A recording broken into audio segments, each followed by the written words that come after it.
Millington, absent. Jane Rosenbaum, absent.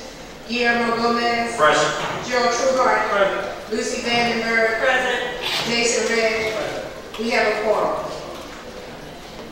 The New Jersey Public Meetings Law was enacted to ensure the right to the public to have advance notice. Advance notice of and to attend the meetings of public bodies in which any business affecting their interest is discussed or acted on. On these rules of this Act, the Trenton Board of Education has caused notice of this meeting by publicizing the date, time, and place.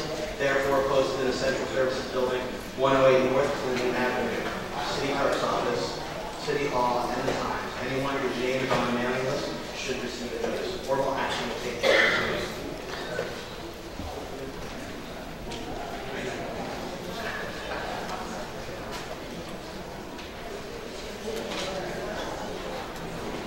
So I'm going to entertain a motion to adopt the agenda with the following changes. On the finance agenda CC, the revised amount for the grant is $43,947. Addendum number 1 is for a student study trip from the FACE department for all middle schools to attend the Girl Power Summit on Friday, May 29th.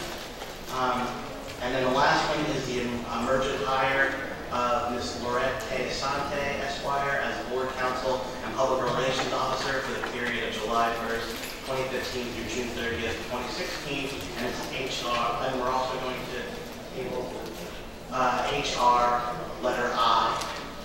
So with all those changes, I'll entertain a motion to approve the agenda. So moved. Second. D.A. Graham. Yes. Sophia Gusson, absent. Denise Millington, absent. Jane Rosenbaum, absent. Guillermo Gomez. Yes. Gerald Trueheart. Yes. Lucy Vandenberg. Yes. Jason Redd. Yes. Motion passed. Good evening, board members, community. Tonight, Principal Bernadette Trapp is proud to present the music and art departments from Rivera Middle School. Under the instruction of our art teacher, Mr. Robert Esposito, the boys and girls have prepared an array of mandalas, optical arts, and traditional African masks from the Dogon tribe that can be seen in the foyer. Please be sure that as you leave today, community members, that you do take a look at the wonderful artistic work that's being done at Rivera Middle School. The traditional African masks, the Dogon tribe, are the ceremonial masks that usually have a spiritual meaning and have been used in South and Central American countries from the influence of the African culture. Tonight, the Rivera Middle School Chorus, under the direction of their music teacher, Ms. Catherine Kim, will perform Take Me to the King, featuring Yamir Chapman and Tajimir Roundtree. The chorus will then perform a John Legend's biggest hit and Grammy Award-winning song, All of Me. Rivera's Middle School Band, conducted by music teacher Mr. Ron Fell, will play Cat Blues that will feature Colin Thomas on alto saxophone. Please help me welcome the Rivera Middle School.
Take me to the King.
good for Rivera Middle School. One more time, praise the Lord.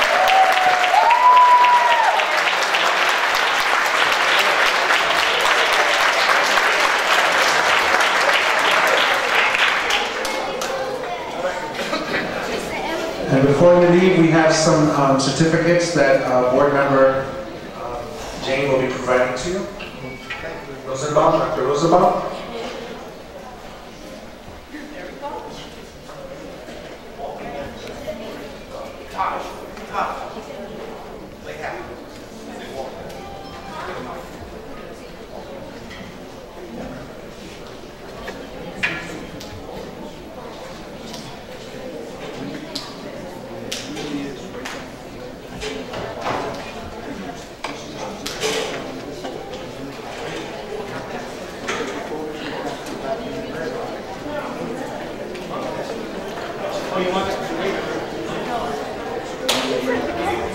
Again, let's give them one big last round of applause as they're receiving their certificates. And we have proud of our middle school instructional program.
We're going to take a few minutes to break down and get ready for public comment. If anyone in the audience came just for Rivera, now would be the appropriate time to leave. You're welcome to stay the entire meeting. No one has to leave, but if you came just for Rivera, now would be the appropriate time to leave. Again, all are welcome to stay the entire meeting, but if you did come just for that, now is the appropriate time. While we break down the chairs, our piano, and get our podium ready for the public participation section. Thank you again.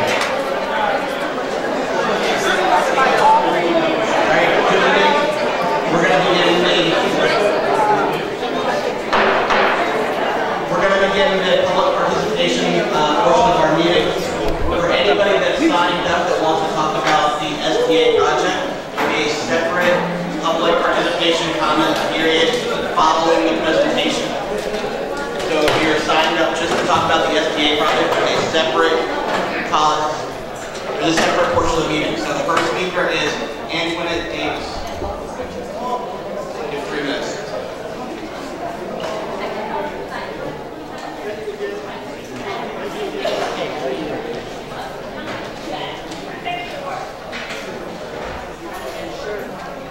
Good evening, board members and the community.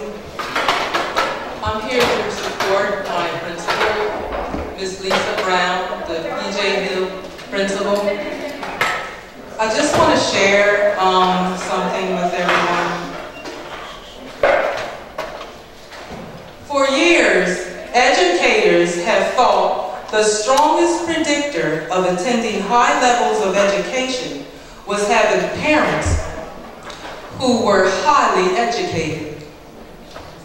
But strikingly, this massive study showed that the difference between being raised in a bookless home compared to being raised in a home with a 500-book library has as great an effect on the level of education a child will attain as having parents who are barely literate.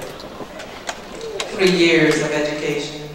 Compared to having parents who have a university education, 15 or 16 years of education.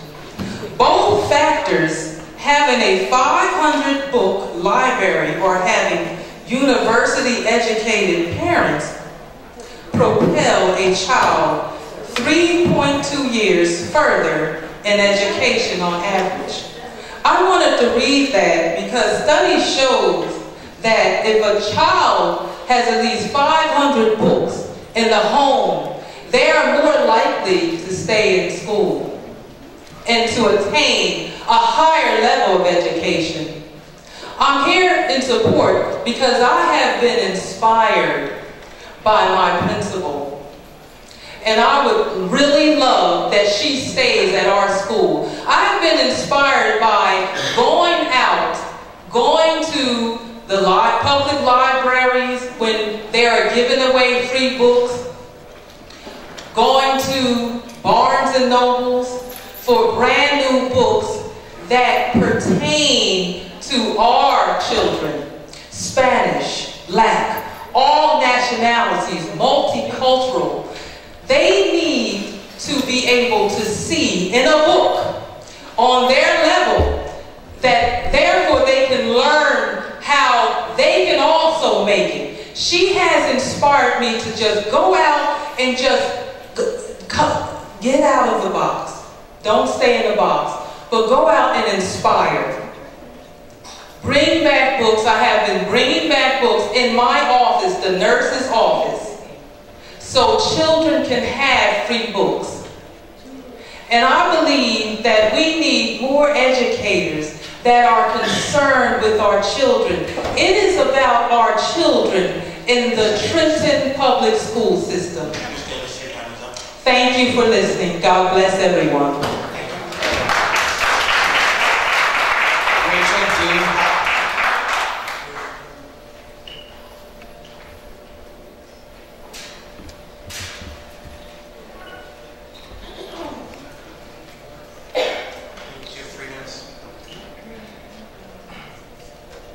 Good evening, board members, faculty, and parents.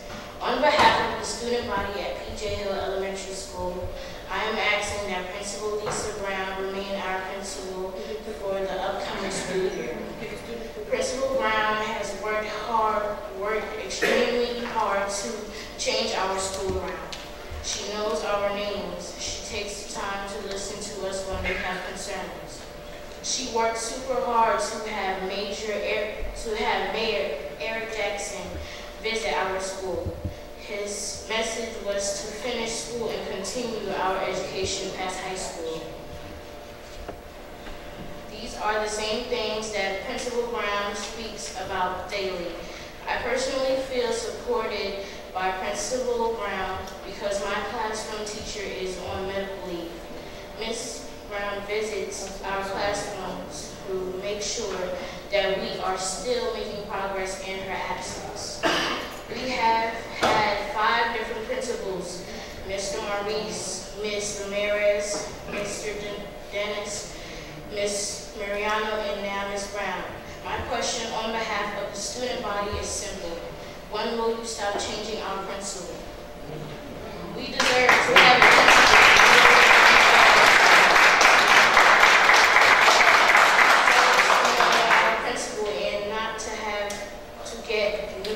To know a new one every year. We hope that you take our concerns in consideration when you make your decisions from the student body.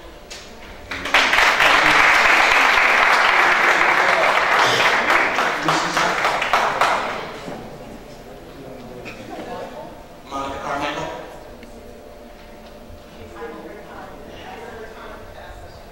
Jamie Willis. Elizabeth De Jesus. Oh, sorry. I'm giving my friend over to Kat.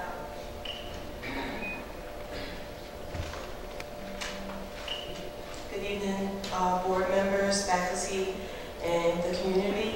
I'm here on behalf of my principal, Lisa Brown. I just wanted to say that she has been a positive impact on PJ Hill Elementary School since I've been underneath her. She does things for the school. She listens to the children. She has created things that haven't been done in the building yet. And whether or not I'm there or not next year, I think she should continue her journey with PJ Hill, staff, and the students. She's not the one to be bullied by anyone, ever. And it seems that the people that should be supporting our teachers and our students have a different agenda than Ms. Brown. They seem to want to run the building instead of letting our leader, our principal, run our building. And I know Ms. Brown for a long time outside of PJ Hill. She was my principal in a different school, in a different district, and she has always been held to high regard. And she has never been one to bully or harass or intimidate anyone. And she will not be intimidated or harassed or bullied by anyone. She stands for what she believes in, and that is we are here for the students, and that is the main reason that we are here, to educate our children. And our children shouldn't be exposed to some of the things that have been going on in our school against our principal. That's all I have to say. Thank you. Mr. Armand Harris. I'm sorry, Elizabeth DeJesus, I apologize. I'm turning my time over to Tassa. To who from TASA? There's a lot of... Whole brand. Mr. Armand Harris. Tanya Grant.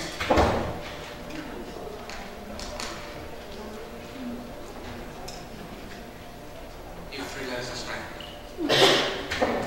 It's hard being a coach, 3 minutes, but I'll make it happen. Good evening, Superintendent Durant, board members, Ms. Howard, Small Johnson. I'm here on behalf of the principal at PJ Hill Elementary. This year I was fortunate enough to be the attendance officer over at PJ Hill Elementary. And when I first met Ms. Brown, I came to her and I told her that I was the attendance officer assigned to her building. And immediately she welcomed me into her family, which is known PJ Hill. And she wanted me to come out to the meetings on Monday morning that she had with her staff, because she was wanting to get to know me a little better. And also she was really concerned about the attendance. Something similar like this happened with my daughter's school about 2 years ago. And they actually let the principal go. And I was sad. My daughter and I actually walked through my neighborhood in the township where I live. And we walked to the neighborhood and we got about 300 signatures to keep this principal in place. I know in my mind that the board had already made up their decision, but I wanted my daughter to realize when something isn't right, you stand up and you fight for what's right. So even though when we went back to the board, I presented the 300 signatures. I'm sure they threw them in the garbage, but my daughter was there and she was able to witness, you know, that we stood up and we fought for what's right. And hopefully the next time that happens, there's going to be a change. I mean, things shouldn't be personal. Let's face it, things shouldn't be personal. When things get personal, it becomes tactical. I've only known Ms. Brown for the couple months that I've been at PJ Hill. Can she be aggressive? So can I. What black woman is it? I'm just being honest. I'm being straight honest. And I think the young lady said it best, because it's about the kids first and foremost. 5 principals? I didn't realize it. Even I attended PJ Hill growing up in the city of Trenton. But 5 principals, that's a lot of principals to go through. So I'm sure you talked about the situation. Ultimately, it's up to you. But remember those kids that's on Monmouth, Walnut, and State Street. Remember, the strikes are already against them. Some of them may see their father today and may not see them in the next 6 months. So to come September and go into a school, again, a new principal, what happened to Ms. Brown? I wasn't there. I wish I was. Maybe I could have diffused the situation. I'm not sure. But the relationship that I've had with her, has been phenomenal. And I just felt compelled to come today and stand and say I support her, and I hope you guys make the right decision based on what she has done from September to now, and not something that happened 2 weeks ago. That's pretty much been said. Thank you very much.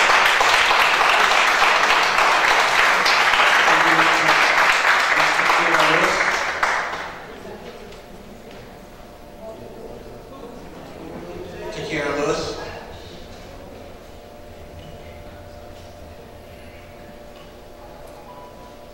Give 3 minutes.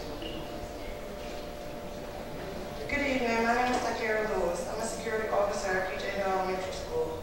I'm here today to speak on behalf of Principal Brown and to enlighten you on just a few reasons why she's a tremendous asset, not only to PJ Hill School, but to our home away from home family.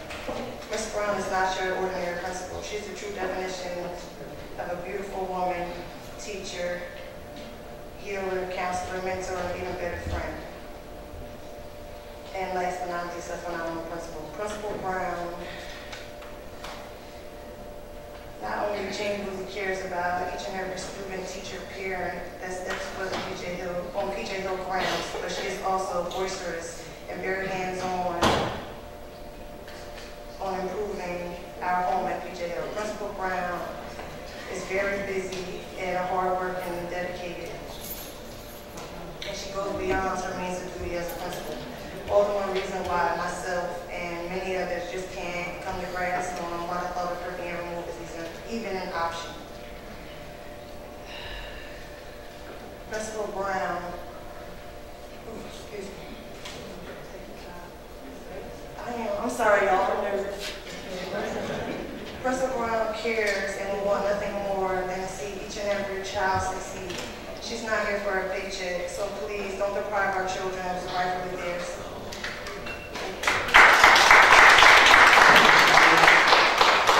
Mr. Ronquillo Velasquez.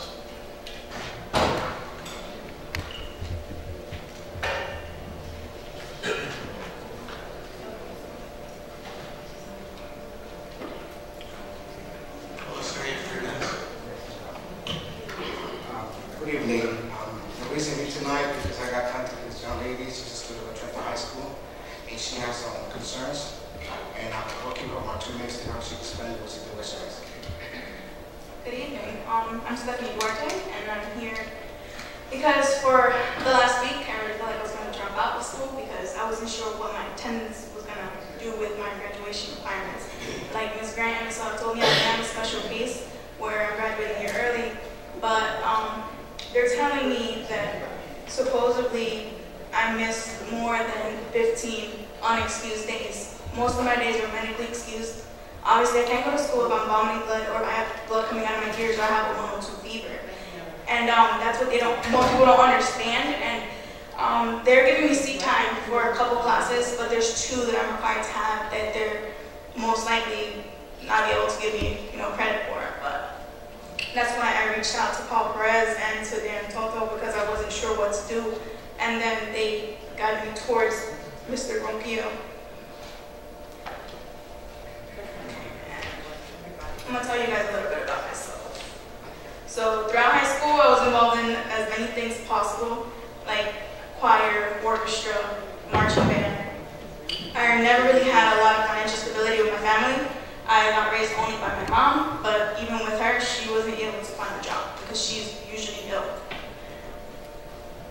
I never had an average life, and I enjoy to be busy now. I love a challenge, and I'm really happy that hopefully I graduate in June. My plans were to join the military in November, but if this is like a setback, then I'm pretty much stuck. So I was trying to contact Mr. Ortiz, and I asked for an assistant, and they told me that they didn't know who the assistant was when I called. So I'm just trying to ask for help and for some guidance. Can you please go over and talk to Dr. Wilson? You can get your information, and we'll talk with your principal. Thank you very much. Thank you. Mr. Ron Sanisar? Sanisar. And you have an additional somebody, Mr. Steve Good evening, Superintendent Duran, President Red, members of the board, and members of the community. I'm a little confused this evening by what I'm hearing in regards to the principal of PJ Hill School, because this is not the experience that I've had with Lisa Brown. It is not my experience that many of the teachers, it is also not the experience of many of the teachers who I represent, and not the experience they have expressed to me. Many of the teachers which are here this evening, now speaking on behalf of Principal Brown, these same teachers that have expressed fear, anxiety, and frustration about our school leadership. The same teachers who came to me with concerns and asked me not to speak on their behalf or asked me not to use their names out of fear of retribution. I can only speak about my experiences. In my experience, there has been a complete lack of collaboration with TEA. She has refused to meet with me regularly as the building chief representative. She has also refused to collaborate with our NJEA Priority Schools Initiative consultant. This has resulted in NJEA removing the Priority Schools Initiative from our school, which has resulted in the loss of untold thousands of dollars in support and professional development.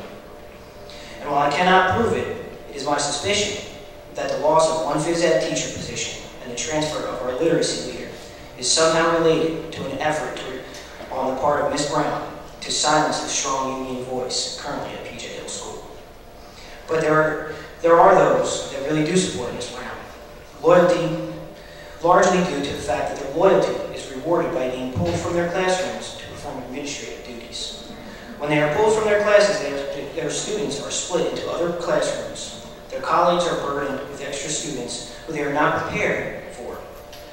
Many times, they are split into other grade levels without being provided with work for the students. Furthermore, Ms. Brown has essentially disbanded the SLT by regularly canceling meetings when she is unable to attend. We know that the principal is only one seat and one vote on the SLT, yet she regularly cancels meetings. I am unsure what Ms. Brown has done for PJ Hill, as others have indicated. She has not allowed fundraising. She has not had any significant programming this year. While there are programs indicated in the Hill Herald, there is no follow-through. There are not actually spirit days. There are not actually staff appreciation activities, unless we're talking about Heavenly Hand for a few select people. Finally, I am especially upset with the fact that our extended day program was canceled today so that teachers could attend this meeting. So I must ask the question, who are we really here for? Thank you. Ms. Willis,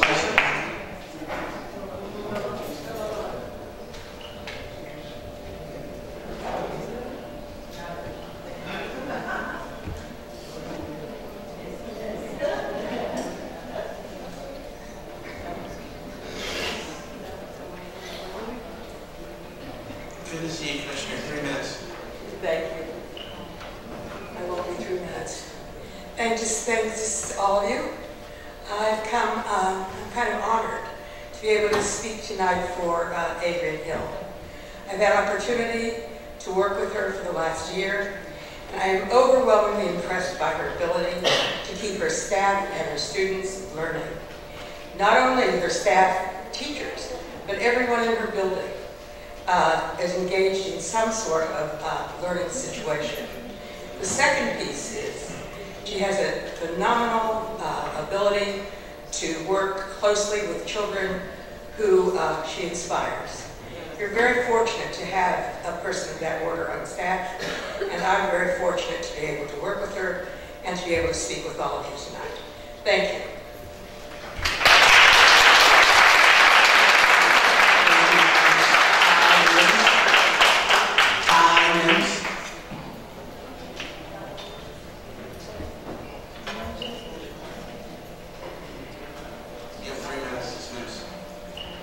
Hello, my name is Kai Mims. I'm a security officer at PJ Hill Elementary.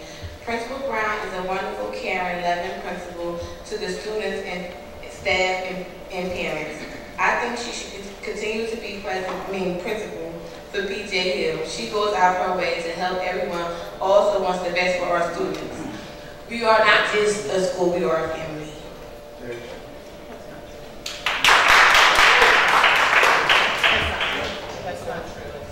Thank you, Ms.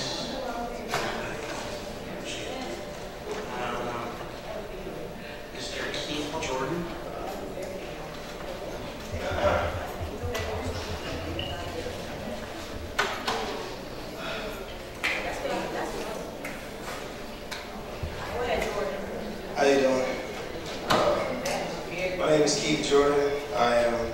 security at PJ Hill. I met Ms. Brown from the very beginning. She was very respectful, very polite, very open for ideas. I could come and talk to her every day, and she would always meet me while the children entered the building. And I would always say to the kids, have a good day. And right behind me, she would say, like, have an excellent day. Be better than yesterday. I know that there is some confusion here today, but in short, I would like to say that she is very supportive. We have this drive where we give small tokens, it's like tickets to the kids for being good. We actually honor kids. We actually had an event where we brought all the students down to the gym, and they would honor honorable perfect attendance, children who were most improved. We had meetings almost every Monday, don't quote me, almost every Monday. She would invite all the students and the staff in the gym, and she would talk to them. She's very open. We have a kickball tournament coming up this Friday.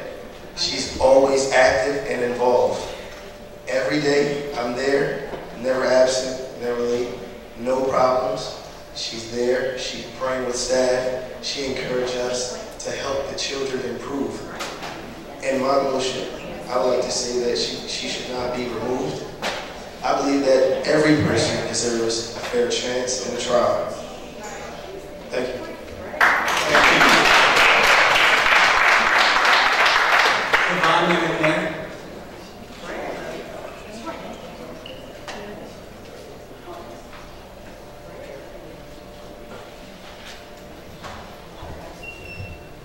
Good evening, board members. I've been at PJ Hill for the past 4 years, and to me personally, changing principals every year is not a good look for these children. These children come from troubled homes. They come to me crying, my hair not done. The kids tease me, can you help me? To me, it seems it's personal issues. When the parents and when people are asked for IDs, we have problems. When the TEA come up, I ask them for IDs, we have a problem with them too.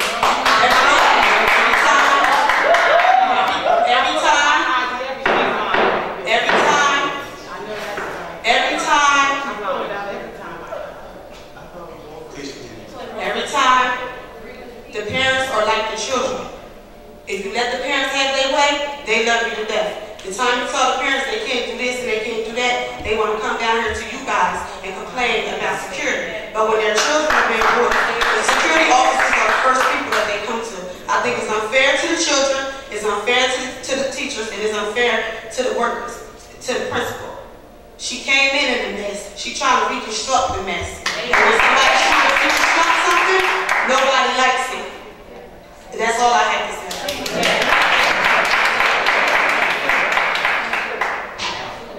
Sorry. Next speaker. I'm sorry. The next one is Tennyson Lewis. Okay, I can't speak. Thank you. Tennyson Lewis. He gave his time to her. Where is Tennyson Lewis? Where is Tennyson Lewis? He's right there, right here. That's right.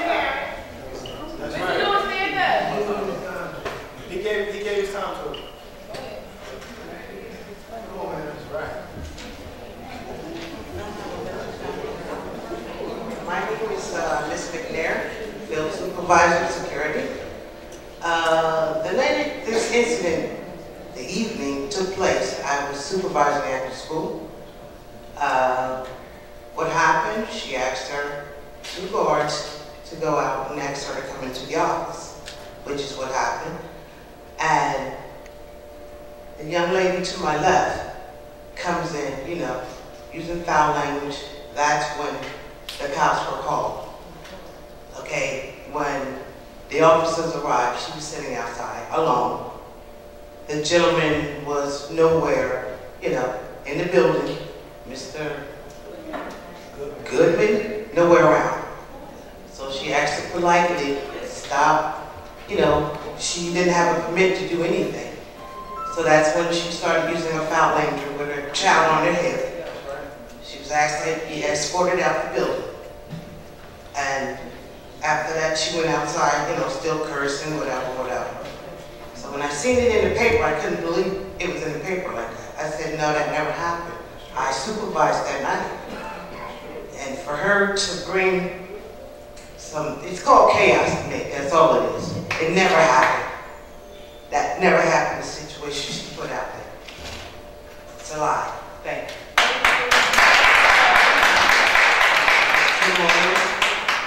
Kim Williams. Carl Anthony.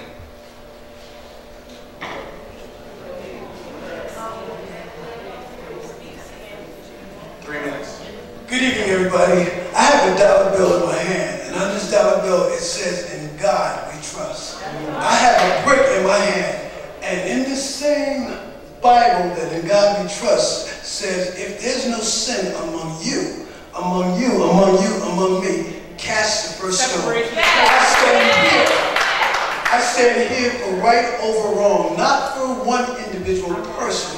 President Obama stepped into the office and he inherited every problem that was a part of that job unknowingly, and he had to deal with that. I stood in PJ Hill and I see parents walk into the building sometimes, and I'm not calling anybody out, but I see people come in spirits that are ungodly, unkind, and unfriendly. And when they can't have their way, it's just like in the supermarket when I can't get what I want. Excuse me, separate your church and state. I need someone. Excuse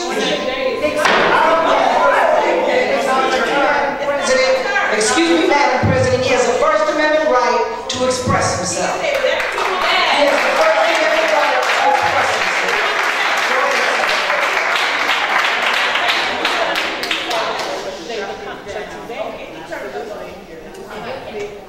It's just like in the supermarket. I see people come in and when they can't get their way, they say, "Get me a supervisor," and then they want to deal with that. I see a woman in this building who has told young girls, "You are women of excellence." I've seen her tell young boys, "You are men of value." I've seen her in her office talk to me about parents who have misused and mistreated them. And she said, "Mr. Anthony, I understand. They don't have an issue with me. Their issue is a lack of understanding. We can continue to change as much as we want, but the thing is, be careful when you switch the witch for the devil, because I can see in my mind's eye, and no, I'm not some psychic, but I can see if we continue to change and get rid of and not cultivate and not help the healing, we're going down fast. We can fool ourselves. This is no game. This is no game. It's a game of pity pat and tennis for some, because we have still not learned to come together. And how can we teach children to be better if we are the role models, if we are the leaders, and they see what's happening? The Bible does say, since I'm a permitted to say so, that a child shall lead them. These children look up to me when I walk into a building, and I try to give them their best. I give them their best because the head of the ship where I am really now employed is walking as a role model to me. So I hope I didn't offend anybody, but I will say this one more time. If there's no sin among you, I give you the opportunity to take this brick now. Thank you, Mr. President. Thank you.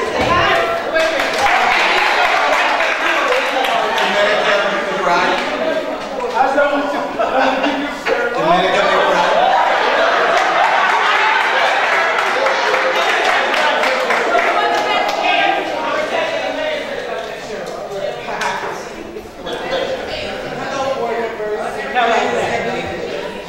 My name is Stephanie McBride, and I'm here on behalf of my son Anthony. Since October, we've continuously had a problem with my son's teacher, Ms. Allen. On a daily basis, he's been kicked out of class for various reasons, and it does hinder his education, him from his education and his growth. Sorry. Ms. Allen has threatened that if I don't meet with the child study team, she will ask that my son be remanded to the 2nd grade. My son has come home to me telling me all the things that his teacher is doing negatively, And I believe because of that, she is nitpicking with my son. He's in the office, and like I said, on a daily basis, he's not getting his education.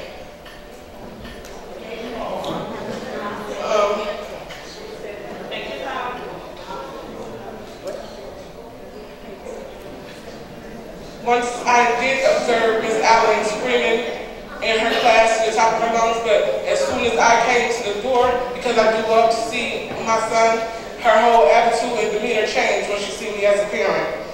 And if she was doing something right, she wouldn't have changed the way she was talking or the way she was yelling to the kids. She has targeted my son because he does come home and tell me everything. She's been on the phone using profanity while she's supposed to be in having class time. And also, once I did have the meeting with Miss Allen, several meetings with Miss Allen, she goes back to the class and asks my son, do you think I'm picking on him? And I feel like she's intimidating and trying to manipulate my son. And I just urge you to check into the actions of Miss Allen at PJ Hill Elementary School. Thank you. Can you please speak to Dr. Wilson in the lobby so we can follow up with you? He's in the lobby. Thank you. Antoinette Davis.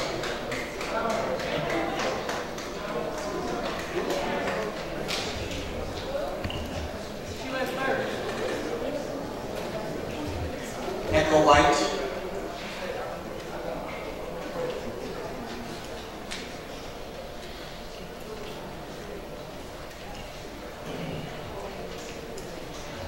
Good evening. My name is Echo White.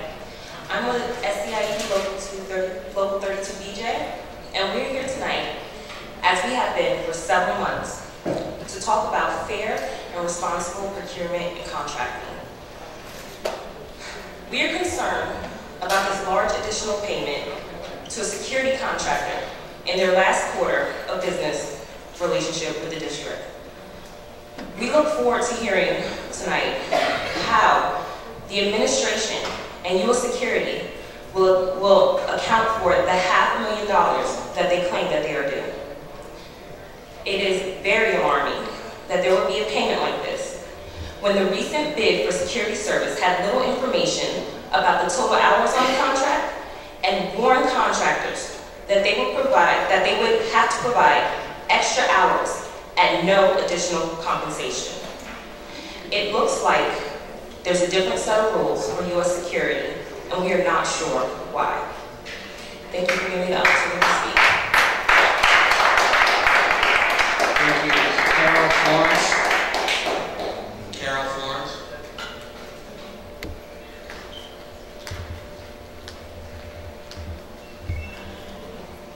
Good evening. I'm a parent. I want to talk on behalf of Ms. Hill to come to Hatchback Williams School to be the principal. I have 5 children that went through the district, and mind you, they're all girls. I have one daughter that's about to graduate 12th grade, and without Ms. Hill helping her and mentoring her to be a straight A student and to get accepted to 7 colleges throughout the state.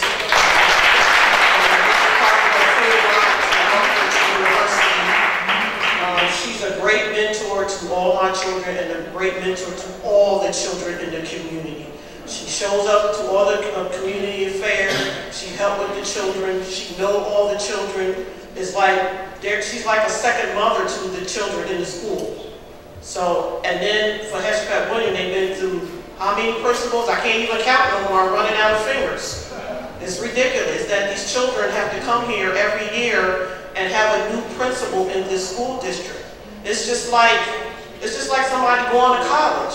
If it was a such thing as a 1-year college to get a degree, everybody would sign up for that. But it's not. You got to do a 2-year degree or a 4-year degree. Okay? It's getting out of hand how it's like too many principals every year. You know, you need a leader, and she's a leader. She's a leader for that school. It takes, like they said, it takes somebody but she's right there in the community, helping raising these children, some of them. She helped mine, she helped me, she helped a lot of those children in there to get to where they're at. Thank you. Calm down, Mike. Board President, Superintendent, collective board members, good evening. Several weeks ago, I came to this board to address a concern regarding PJ Hill. And at that particular time, I spoke without casting aspersions on the situation at hand. I left out commentary that will obtain. I left out commentary that will obtain the process in what was called for an investigation. However, after such, the parent and myself continued to be called in for what we believe investigations, but the conversation has got slanted as we were now victims. What I spoke to you about, what I spoke about in regards to what happened in that meeting with the principal, myself, happened as I spoke. I didn't tame it, I didn't curb it, I didn't do anything other than speak to what it is I witnessed and heard from the principal. I went also to a meeting, again, in an attempt to resolve what was supposed to be a conflict. And in that meeting, it was asked, can we identify what the nature of the problem was? The principal offered no engagement in regards to identifying what the problem was. We asked about moving forward. Nobody wanted to talk about the past. They wanted to continue to talk about let's move forward. So I said, listen, if there are minefields out there, we want to be able to identify the minefields also. We don't walk this path again. So tonight, here we go again. This Hegelian approach towards solving the problem is not going to solve the problem. Conflict on conflict is the conflict. We need to look at the core problem of this conflict and fix that core problem of the conflict. If it means changing 20 times to get it right, then we change 20 times to get it right. If it's about looking at the teacher and principal relationship, let's look at that also. Granted, that relationship might work in the interest of the staff, but if you're talking about engaging the parents, to include those parents who culturally don't match the culture that's in the climate of the school. You bring those two parties together and you build on what relationship we need to move the school forward. Wisconsin State, this is the urgency of now. Let's start right now. We should have started in the past. The urgency is already here. This right now is an emergency. We need to deal with this emergency right now in terms of engaging the parents, engaging the community, bridging the gap. That, particularly in this particular case, is slayed. I think there's a cultural difference here. I think we identified that by the commentary and the different speeches that came out. There's a cultural conflict over there. You can see it here. Don't take my words for it. Just listen to the exchanges that have been offered to you tonight. There's a cultural conflict over here. And at the core of that conflict, we need to deal with it. We need to deal with the core of that conflict, and I suggest you guys take a strong look at what's going on. My first encounter with the principal and the situation. Take a look at that conflict over here. Mr. Flores.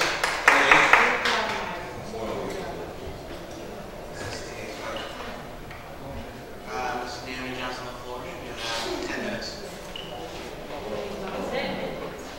Yes, I'm union president. I represent 1,150. She has union president, and then also she has somebody to deal with their time. So you have 10 minutes.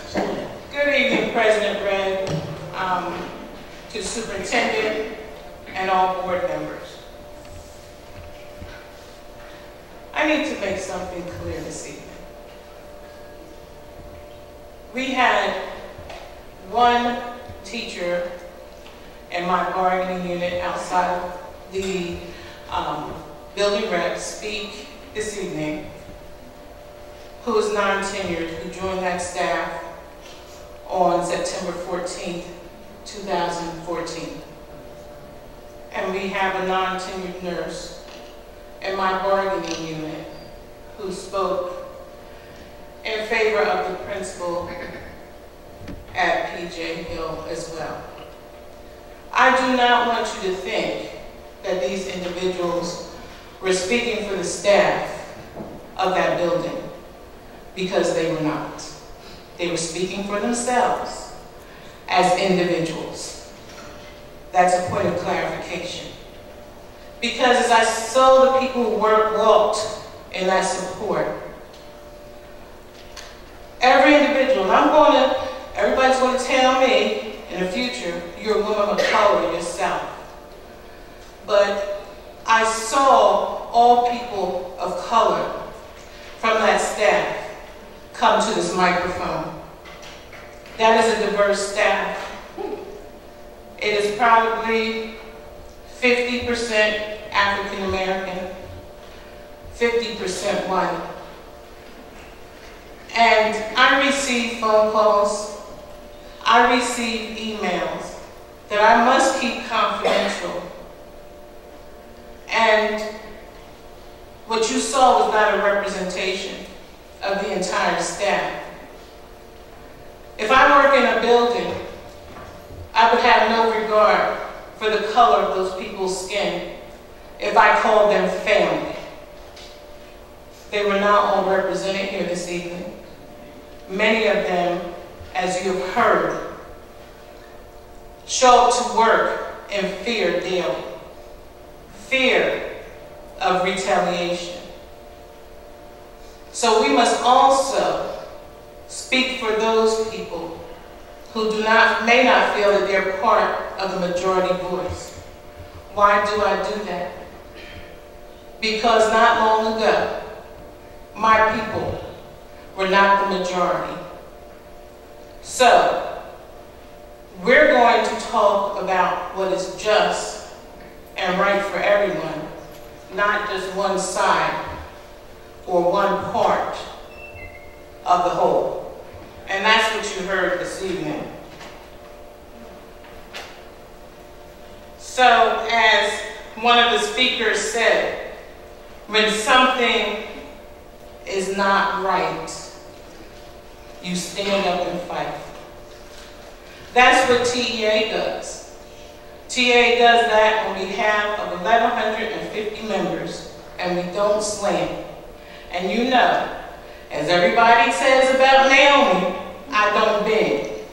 I stay straight on what is just, right, and fair. I don't waver for this side based on something personal or that side.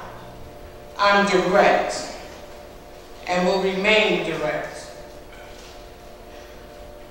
Unfortunately, within that building as well, I have to hear complaints from my teachers who are in fact being oppressed by their colleagues.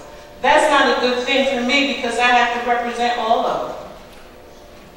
So it's not fair that I have to teach my class and then be asked to take on and do my colleagues' job too when I'm not getting a piece of their salary. It's not right.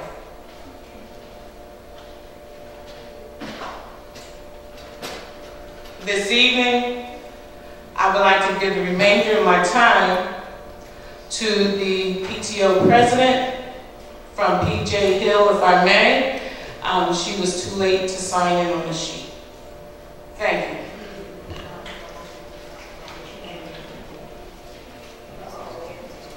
You have the balance of President LaFleur's time, which is 5 minutes. Good evening, everyone, board members, community. I just want to thank y'all today for what y'all have, the efforts that y'all have made going forth. When I came to y'all last week about my situation at PJ Hill, just to touch on the fact that this is an ongoing process. Can you move your mic down a little bit just so people can hear? This is not something that was a day situation. This has been something that had been going on. As I explained to Dr. Wilson, whom I met with, and the superintendent who I met with, this was not a first-time situation. And any of the people that get up there, they know my face. They see my face. I am always in the building, regardless of winter, summer, spring, or fall. I have been active. I have been trying to get my parents active. I'm not here to belittle anyone and their job. I don't want anybody's job. They say if you love it, you'll do it for free. I put in numerous hours for free for my PTO that has gone nowhere because the principal at PJ Hill, that's exactly where she wanted to go. Nowhere. If she wanted to move forward, she would have supported the parents' involvement. When I say I was there with parent liaison, just numerous parents that just come in and, hey, what's going on? What are y'all doing? Where have y'all been? I have been trying. Every corner I turn, I have been shut down faithfully. Now it just got to the point where it's not only her, she has her administration, she has her security officers. I had to get the assistant superintendent to email the security that I am allowed on the property, because security will get up from the front desk, go in the office just to stop me, and they will translate anything that we have to say. My children need the child study team, I need to be in communication with them. My children, I need the nurse to give them, I cannot go in the building because security will not let me pass the door. Her frontline defense, and she uses it well to her advantage. I don't have all that. I didn't even know where to turn to ask for help. I've been seeking help for 6 months, and when I finally do find something that might help me a little bit, everyone's trying to discredit me. All I'm asking for is help. Our parents do want to be involved. Our parents don't want to continue to say that, oh, I don't want to go in the building because this, that. We want to be in the building. We want to be active. We want to come and be part of their family. We want our children, us as parents, to be able to go in the building and be co-parents with the teachers, with the principal. We want all this. We want our children to have a well-rounded family, not administration against parents. We want to come together. I'm asking y'all once again, I appreciate all the help that y'all have done thus far. The principal has to be held responsible for the things that she's done. I'm not stating removal. I honestly, I had the paper, signed paper. Administration staff and officers had people running up to me to sign the paper for their actions. People in the community seeing what they were putting me through. Oh, can I sign that paper? Can I sign this? I said, it's not of me though. Whatever y'all plan y'all have for her, I ask y'all. Y'all policies and y'all procedure are in place for a reason. Use them. She has done wrong. You have to be held accountable. She has to be held accountable for everything that she has done thus far. She cannot just continue to mistreat and abuse and manipulate every situation. That's not how it works when you're in power, especially when you're trying to better a school who needs parent involvement. We are important too. Our community, our children, when she leaves and goes to where she lives, she's not conformed to Mama Street or any of those streets. We are. When the kids grow up, we are the ones that have to live with them. We are not all bad parents, just like I'm sure she's not a horrible principal. At a certain point, I looked up to her and wanted to be like her. I actually idolized this woman. She made the decision to go about the way she wanted to with these situations. And she has to deal with that. She has to. It's not you just make a bunch of bad decisions and there's no ramifications. That's not how life works. Period. We deserve respect. We deserve to be able to interact with teachers, especially when we go through the right protocol. We follow the policies. We are held accountable. She has to follow policies. She has to be held accountable.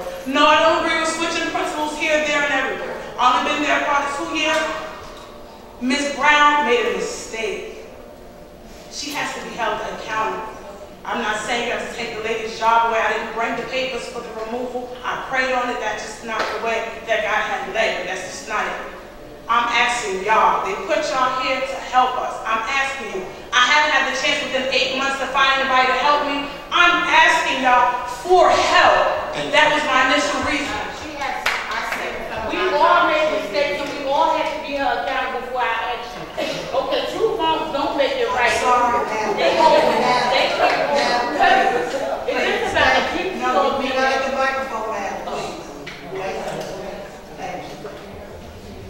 Ms. Williams has 10 minutes. How much time are you? I'll give her 5 more additional minutes, and then I'll give you another parent who may want to have something to say.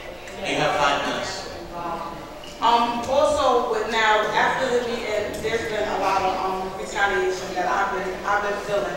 I want the school to know this is not me. I didn't just choose one day to go head on with the school. That's not my goal. My goal is to get parent involvement. I hold firm in my stand. I am PTO president. I am fighting for our community, parents to be able to come and be part of their family that they hold so strong to be a part of that. We allow y'all to have the responsibility of dealing with our children. Allow us to come in and interact and be there. I shouldn't have had to bring it to a board meeting. But it's just that serious. It's not a joke. I'm not coming up here for play or for form or for fashion. That is not my intent. My intent is to get help. I need help. It's getting worse. It's not getting better at all. Not a little bit, not slightly. The meetings that y'all had, y'all superintendent and assistant superintendent come out, there were short meetings and 5 hours, 5. I didn't have an ultimate goal for the meetings and objective by the meeting. I wanted such to be accomplished. Now I know. I want y'all policy to be enforced. I want y'all to do what the policy says. What is right? What is fair? It's been a hard journey for me. I didn't complain about it right. I didn't seek help right. I couldn't find it. I didn't know where to go. I didn't know anybody. I didn't talk about it for fear that it would make parents not want to be in the school. Since they're doing it to me, somebody who's frontline, who's always there, why would they want to come into that? So I held it a secret. Yeah, I didn't tell the parents. The mistreatment that I was going through in the school. I didn't talk to nobody about it. But everybody had their breaking point. Everybody had their breaking point. And I didn't come to sit there and start chaos and confusion. I came seeking help. When I came looking for somebody to help me, that's exactly my intent, to get help. I didn't know it was going to go this far. Maybe it needed to go this far for her to see just how serious it is and that she cannot do this in our community. This is our community. We have rights. We deserve to be treated with respect. Those are our children that we entrust these people with every day. I thank God that I stand in my faith the way I do. I'm able to send my children to school and not have to worry about them because they're covered. I don't have to worry about sending my kids to school worrying about retaliation. Even though I know the head of security got me, I know the superintendent got me, I know that the child study team, the supervisor has me. I'm not worried. But it's not fair. And it's numerous parents that are facing these same situations with teacher problems, child study problems, principal problems. We need to be in the school. We need to be more active. We need to stop having the door shut in our face. It's not fair. Thank you. Thank you, Ms. Dawn Allen.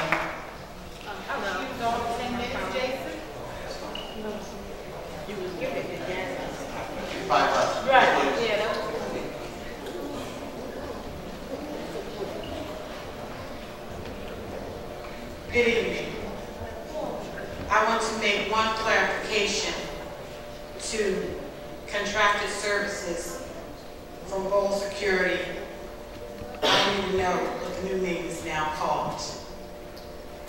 To the young lady, not once have I not entered P.J. Hill School and taken out my identification. Ms. Williams, I have not once walked into that building and not taken out my identification and signed in, and then further asked, do I need to go to the main office to secure a visitor's pass, and to which their response was, no, you've already signed in.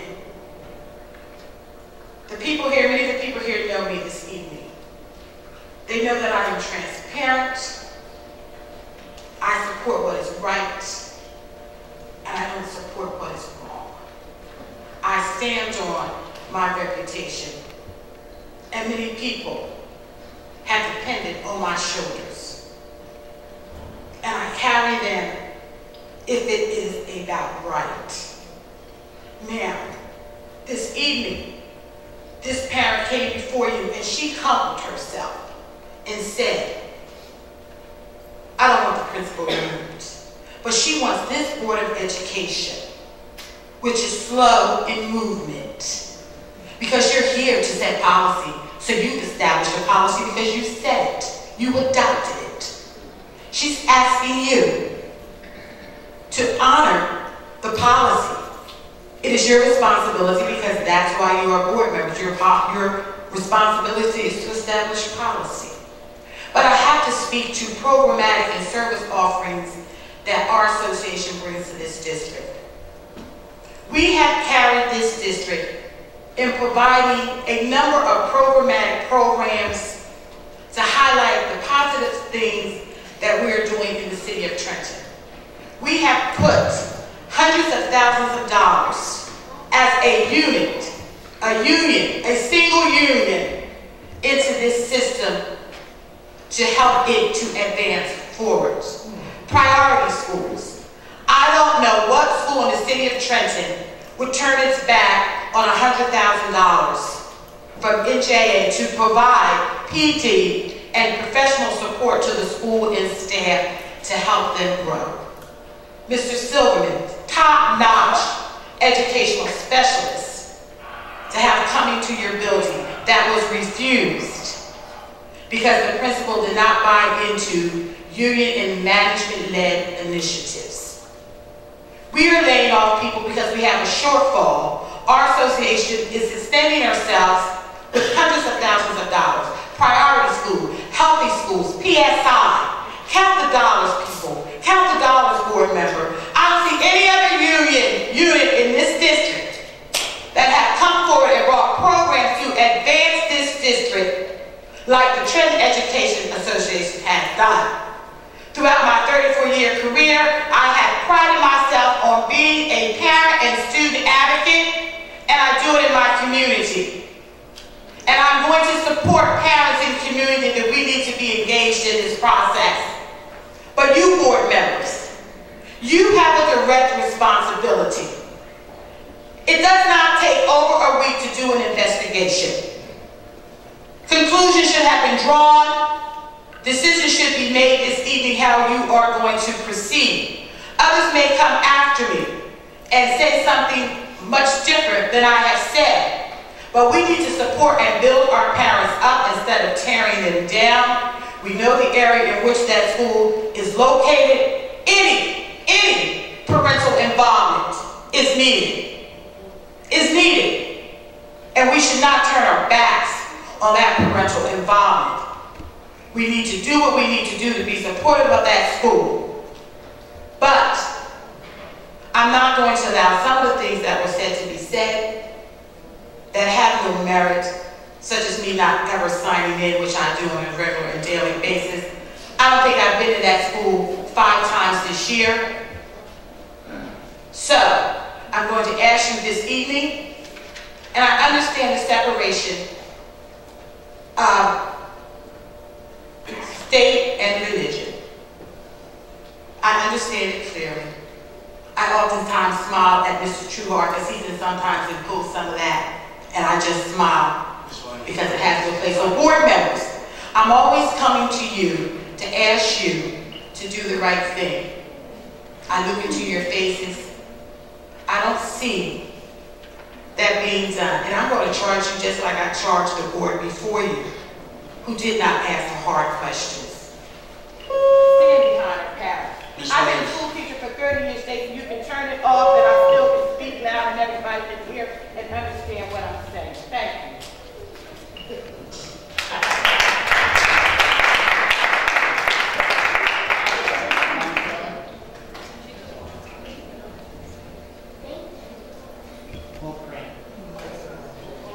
Hope Grant.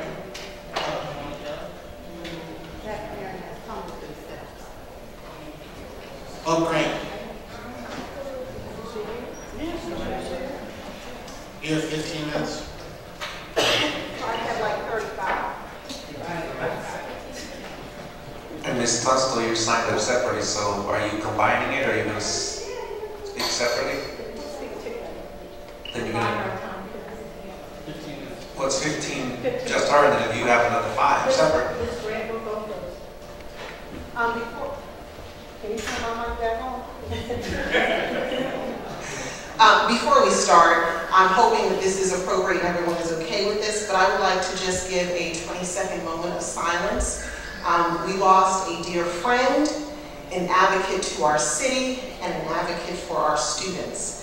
So I would like to take 20 seconds of my time for a moment of silence for Mr. Juan Martinez. That's going to be done.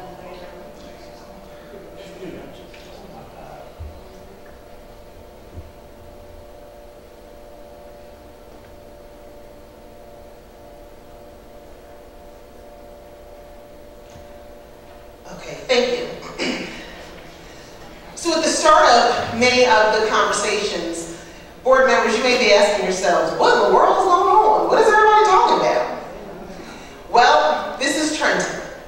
And rumors have been flying around like crazy for the last couple of days about what may happen to the principal of PJ Hill School, what some of the recommendations are, and what you have seen is staff members, community members standing up and not willing to wait until the last second for people to know how much they care and value their principal.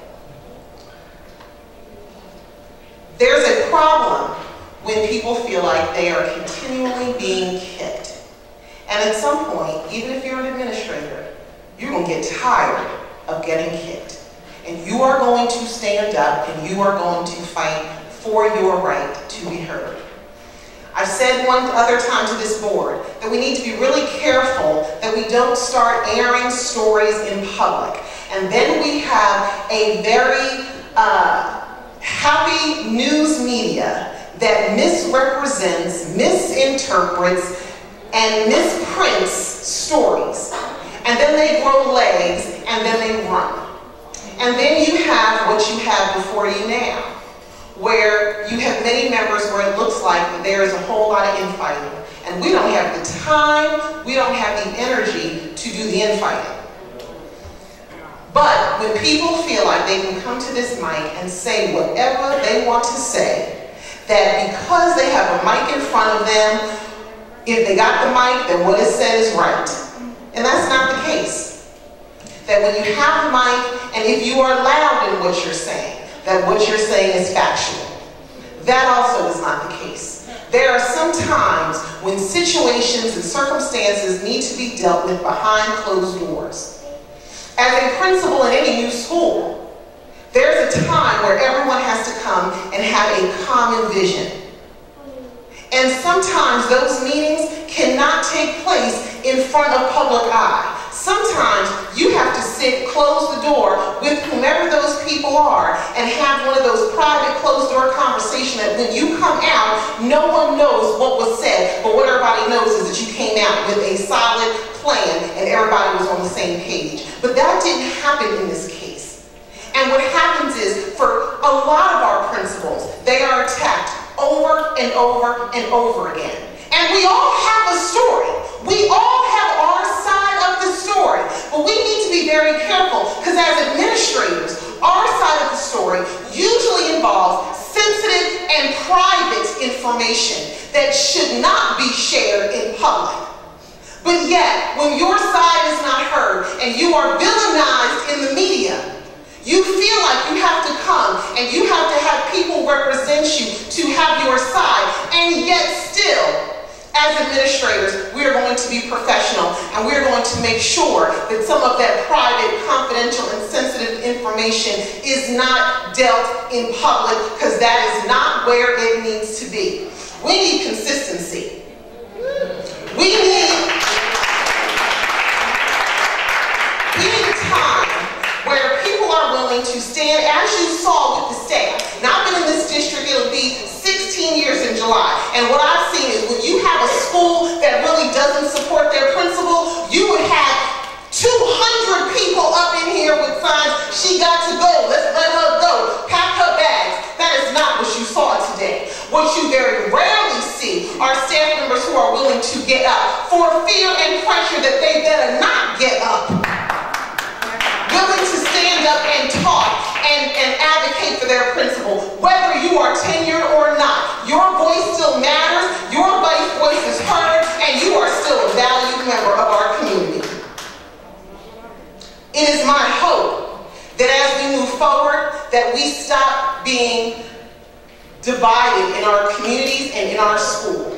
And that means when new people come on, that you don't see that new blood and you decide to go for the kill and you decide to bully and intimidate them until they are willing to go along with whatever the plan was that you had for the last several years, which didn't work because we continually have this turnover in some of our schools. There absolutely needs to be some conversations. And sometimes those conversations don't happen on this level, and sometimes they don't happen on that level. Sometimes it happens behind a closed door with one or two people who need to serve as mediators to get it handled, get it squashed, and move forward. How many minutes do I have?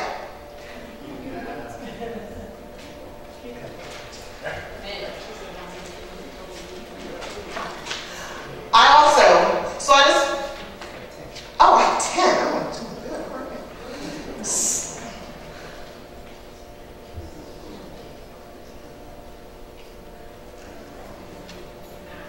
I'm asking the media to hold off on reporting stories, especially when it involves our school. There are situations that happen in many schools across the Mercer County area, but we know when it comes to Trenton, we will always find ourselves on the front page of the news, because that's what they use to continue to try to tear us down. I am asking the community that we really work to try to not air situations that should be done privately, that we don't air those items publicly until there is no other reason and we are absolutely forced not to. And sometimes we have to take that 72-hour rule. When something happens, you take a couple of days before you respond to you really think about what you're going to do and what your next steps are. Because there are many times, as I'm sure that people from the leadership team know, things happen in my school, and I'm quick to write off an email. And before I hit send, I have to stop and think. And I'm asking that there are situations, no school is perfect, no administrator is perfect, no teacher is perfect, no union is perfect, no parent is perfect, no student is perfect. But what we have to do is be perfect in our goal on helping these students achieve, and perfect in our goal that when we come in public, that we come in a unified front and we keep our business at home. That's right. The last thing I want to say, and I'm going to take this off, I'm going to put on my principal hat real quick. I want to say how very, very, very proud I am to stand here and have two of my vice principals on the board agenda tonight to be appointed as principals.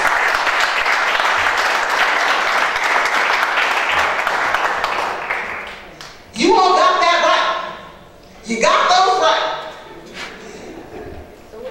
Those administrators who are currently serving as my vice principals, who will be appointed as principals hopefully tonight, are outstanding. When I tell you they're my right hand, right foot, left foot, and my heart, that is exactly who they are. Outstanding professionals, people that have moved a school, moved a community, galvanized a movement, took it, ran with it, and never looked back. I am so very proud to see them spread their wings and fly.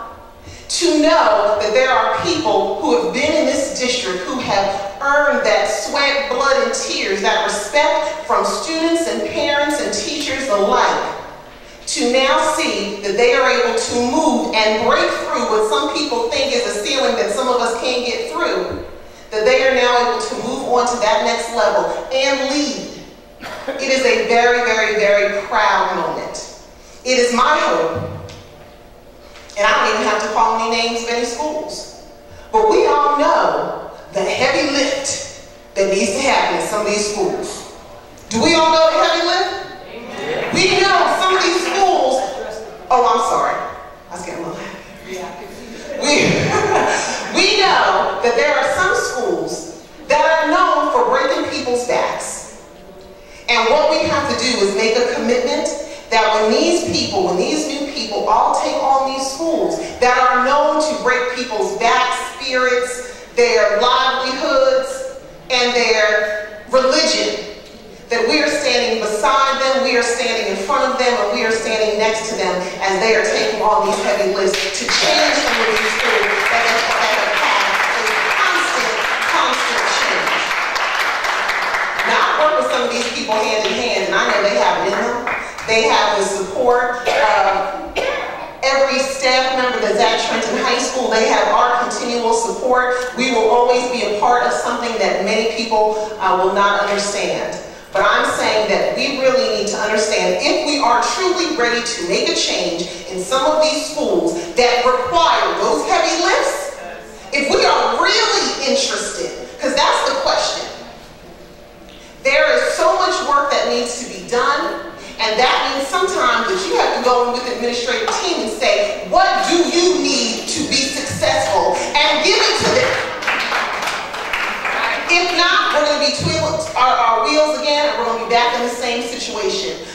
cannot create a miracle without a magic wand. I thank you. I thank you for your time. I didn't need all of those minutes, but I thank you to my colleagues that gave their time. But I'm going to give my remaining minutes over to our president, Ms. Tunsil.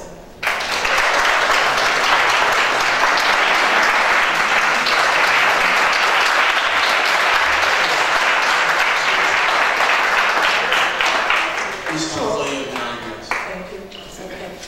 To our board members, to Mr. Red, congratulations. To Mr. Trueheart, congratulations on your appointment. Much has been said tonight. There seems to be a divide that should not be present. When Ms. Brown came into this district last year, 1 week after she came in, they tried to intimidate her. They tried to intimidate her.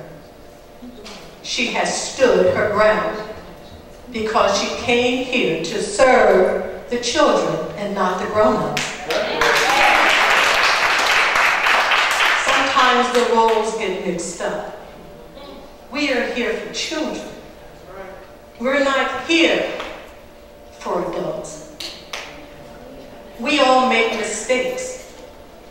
Ms. Brown is the only person in that school, administrator. There has always been at least 2 administrators in that school. She must do what she has to do. Parents send their boys and girls to the school. Like all of our administrators, I'm quite sure I speak for all of TASA. Our first responsibility is the safety of our students and our staff. And secondly comes the education, because we cannot work, we cannot teach in chaos. When Mr. Goodman came last week, he's absolutely right. He did not come. He did not come to hurt anyone, because I spoke to him afterwards and I thanked him. But he was edged on to say some derogatory remarks about our member, and he did not. And I appreciated that from him. This derogatory comments that we have in this building has to stop. There is too much intimidation going on. The persons that came before you and spoke on behalf of Mrs. Brown, they came not feeling intimidation. They came with the truth. And they said what they had to say, and they should not be intimidated. And they should be respected. For people have their spoken words. Ms. Brown may have said something that maybe wasn't professional, but what happens when people come at you? Sometimes we get, as Fannie Lima says, we get sick and tired of being sick and tired.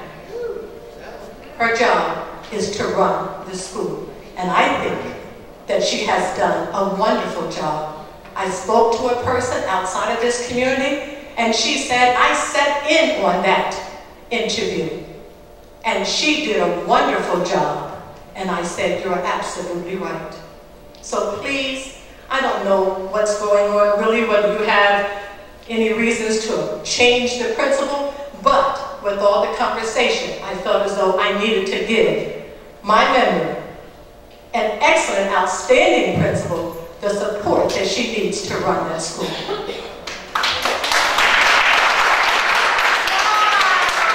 There has been much conversation about the principal going into Hedgepath Wiggins. First of all, I'd like to say to Superintendent Duran and Assistant Superintendent Kendra Johnson, thank you for running a very well-run interview process. We do appreciate it. Thank you because you listened to the school leadership team and you did not defray from that. That speaks volume. When the school leadership team says that's the person we want, and the superintendent and the assistant superintendent and your team said we will abide by that. On behalf of TASA, we say thank you, we say thank you. Because it was a clean process. The persons that's coming before you tonight, I hope that you will give them your vote of confidence, and I thank you very much.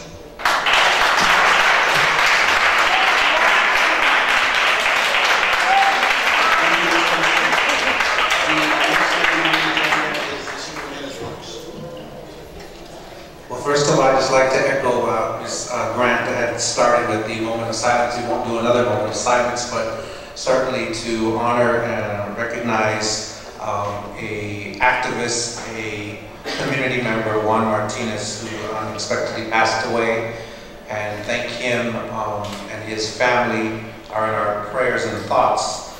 He was very much involved in making sure that we all did what was in the best interest of our students and of our community, and so we want to just honor him.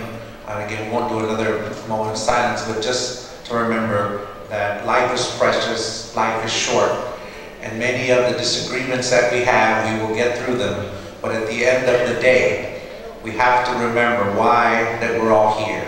And hopefully we're all here for, and I believe we are, all here for our students and their best interests, and we're all individuals who are giving and giving and giving. We may not agree, we often don't.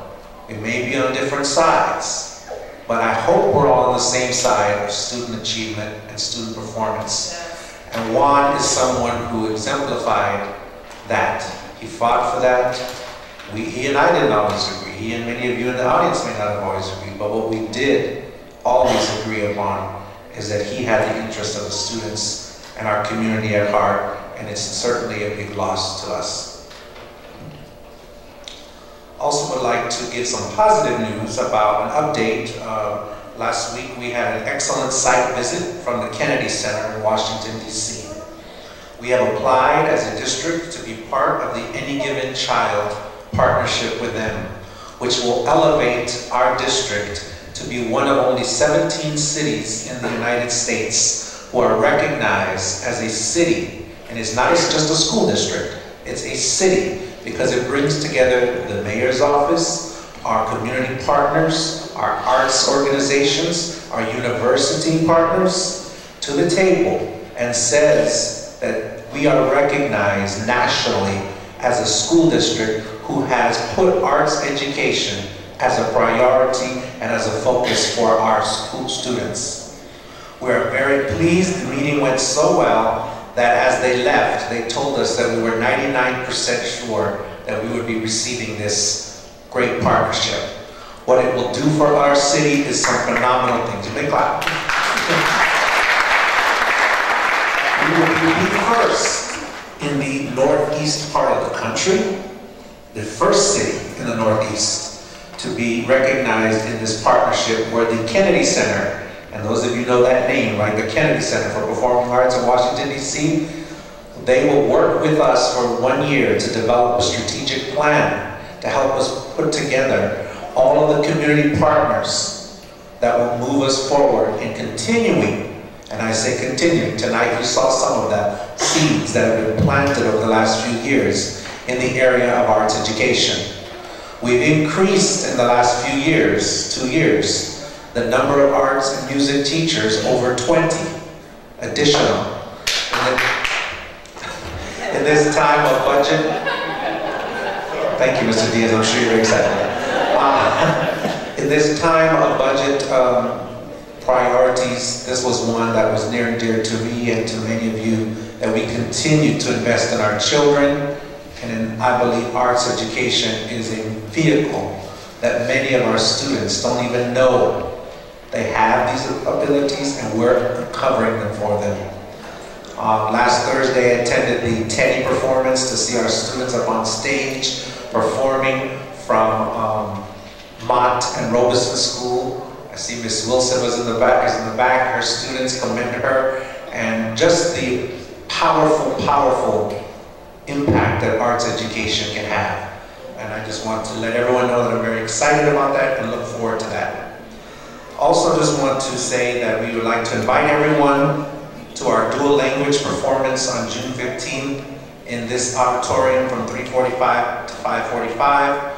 Dual language program is another area that we've begun to work on in our district, where we are bridging the gap between our students who spoke only one language, whether it was only English or whether in our case only Spanish.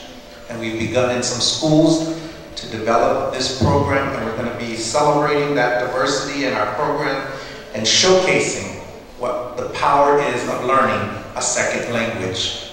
So I hope you can come out and see the students who are acquiring English and those that are acquiring Spanish, and how it has made a major difference for our students. We're very proud of our dual language learners, and this is a very exciting opportunity for us. Just like to conclude again by saying that we will certainly take into consideration all the comments that were made, and thank everyone for coming with different perspectives. We definitely, certainly listen. We encourage everyone to continue that, coming to the board meeting and sharing with us your concerns. Please know that if you have concerns, that you can also come to us prior. We will begin to assist you with that. And then in just closing, I would say, congratulations to our 4 recommended principal candidates tonight, and we're pleased that 3 of the 4 are currently working in the district. And we're excited to see them move forward. And we always want to make sure that we can work with, as much as possible, our internal staff who are working here currently. And so with that, I will conclude my comments, and I'll talk. I have a few more comments about the presentations, but I'll wait till that time. Thank you. Board members, I need to clarify for you 2 pieces that were said tonight. I received a call prior to the board meeting from the Honorable Mayor Eric Jackson. Wanted to make sure that the board and the public was abundantly clear that he did not authorize the use of his image to be placed upon T-shirts in the format that people used this particular evening. I'm not sure whose idea it was, but the mayor wants to make sure that you are clear that he did not authorize the use of his image. Secondly, the mayor has been visiting all our elementary schools, and that coordination came through the superintendent's office, through the mayor's chief of staff, to the principals. So he's not just at 1 school or 2 schools, he's trying to visit all our schools, and he's been some places 2 and 3 times.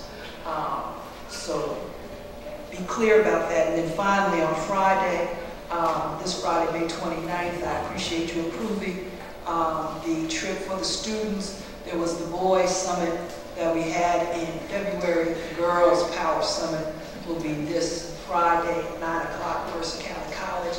It is our hope that if you can fit it into your schedule, that you will put it in your schedule, and if the women on the board could send me a letter that we can put into our program booklet encouraging our young ladies, it would be greatly appreciated. Thank you. Dr. Grant. I'm sorry, I forgot one thing in my notes. I just saw it here. Also want to make sure everyone knows that this Friday afternoon, we will have our teachers recognized at the Educational Testing Center. I will be there presenting them. These are our teachers from each school that were nominated, and they will be presented by the county superintendent, a teacher recognition ceremony. We will have their pictures and some information on our website, and we will invite them to the June 22nd board meeting so that they can be honored here. But I'd just like everyone to know that that's coming up, and we will certainly have them here at the next board meeting and the presentation. Board member comments. Just have comments in 2 areas. One, I'd like to have one comment now and then another comment after the other board members have had an opportunity to comment. But we were board recertified, board recertification by the New Jersey School Board Association, Board Member Academy. At our last spring May meeting with New Jersey School Boards Association, they presented the board recertification, and it reads, Trenton Board of Education, having successfully completed requirements prescribed by the NJSBA Board Member Academy, and having demonstrated a high regard for effective board governance and able guardianship of the student's education, is hereby recognized for achieving board recertification. May 2015, signed Donald Webster, President, Dr. Lawrence S. Ponside, Executive Director. So I'm presenting this on to receive this at the spring meeting. Jane was there, myself, Thea, Denise, as well as Dr. Graham, Lucy, Gomez, Jane, myself, Jay, Thea, who's not here right now, honor her, as well as Dr. Graham. I'd like to present this to the board president, Jay Red, on behalf of the New Jersey School Board Association. I'd like to reserve my other comments for after other board members have made comments.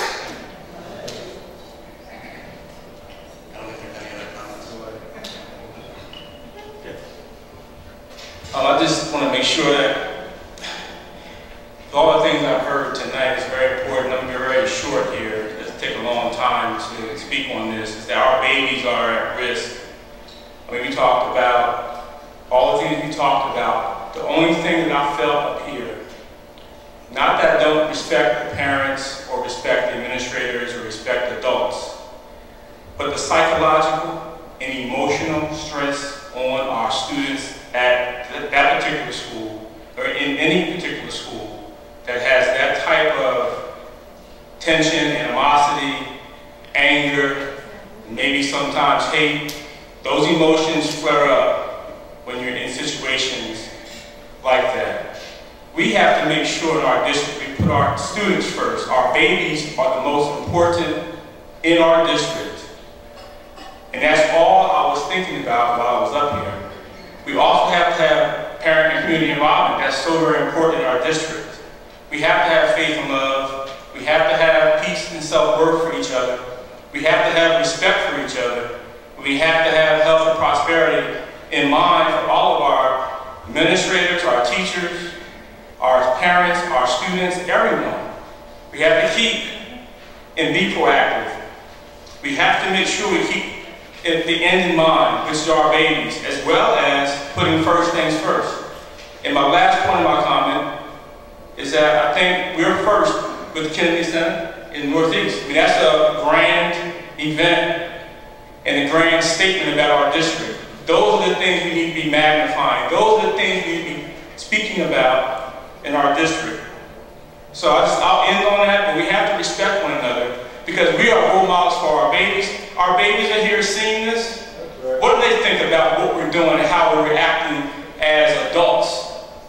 We have to respect one another around the board and around the community and around this room.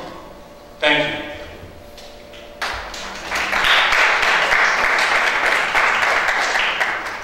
I just want to say that I agree with what the Vice President said in terms of his sentiments that were just relayed. I wanted to take an opportunity to thank everybody who's congratulated both of us. It's Wade to sit up here in this chair. But the one thing that I want to say is that I encourage public debate. I think that the public should be here. This is your school district. But the one thing that I'll ask is that when people appear here, that you'll be respectful when you sit in that crowd as you are when you're up here, so that it's reciprocated. And I think that that's the one thing.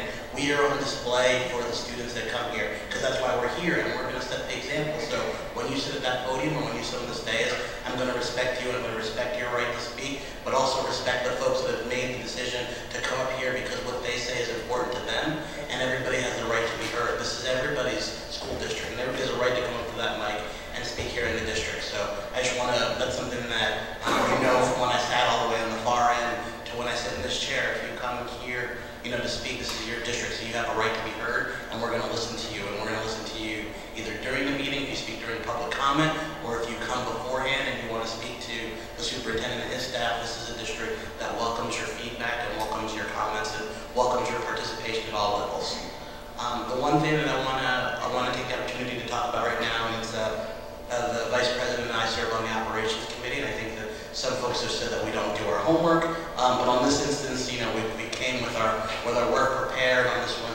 There's a question about the spending regarding security and why it's higher than was initially spent before.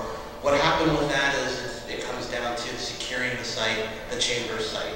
The Chambers site was supposed to be, it was our responsibility to secure it up until October. For multiple reasons, we've had to carry on securing that site to all the way up to April. And by security, that's not just having one there's not just one security guard there. As everybody knows, the site is large.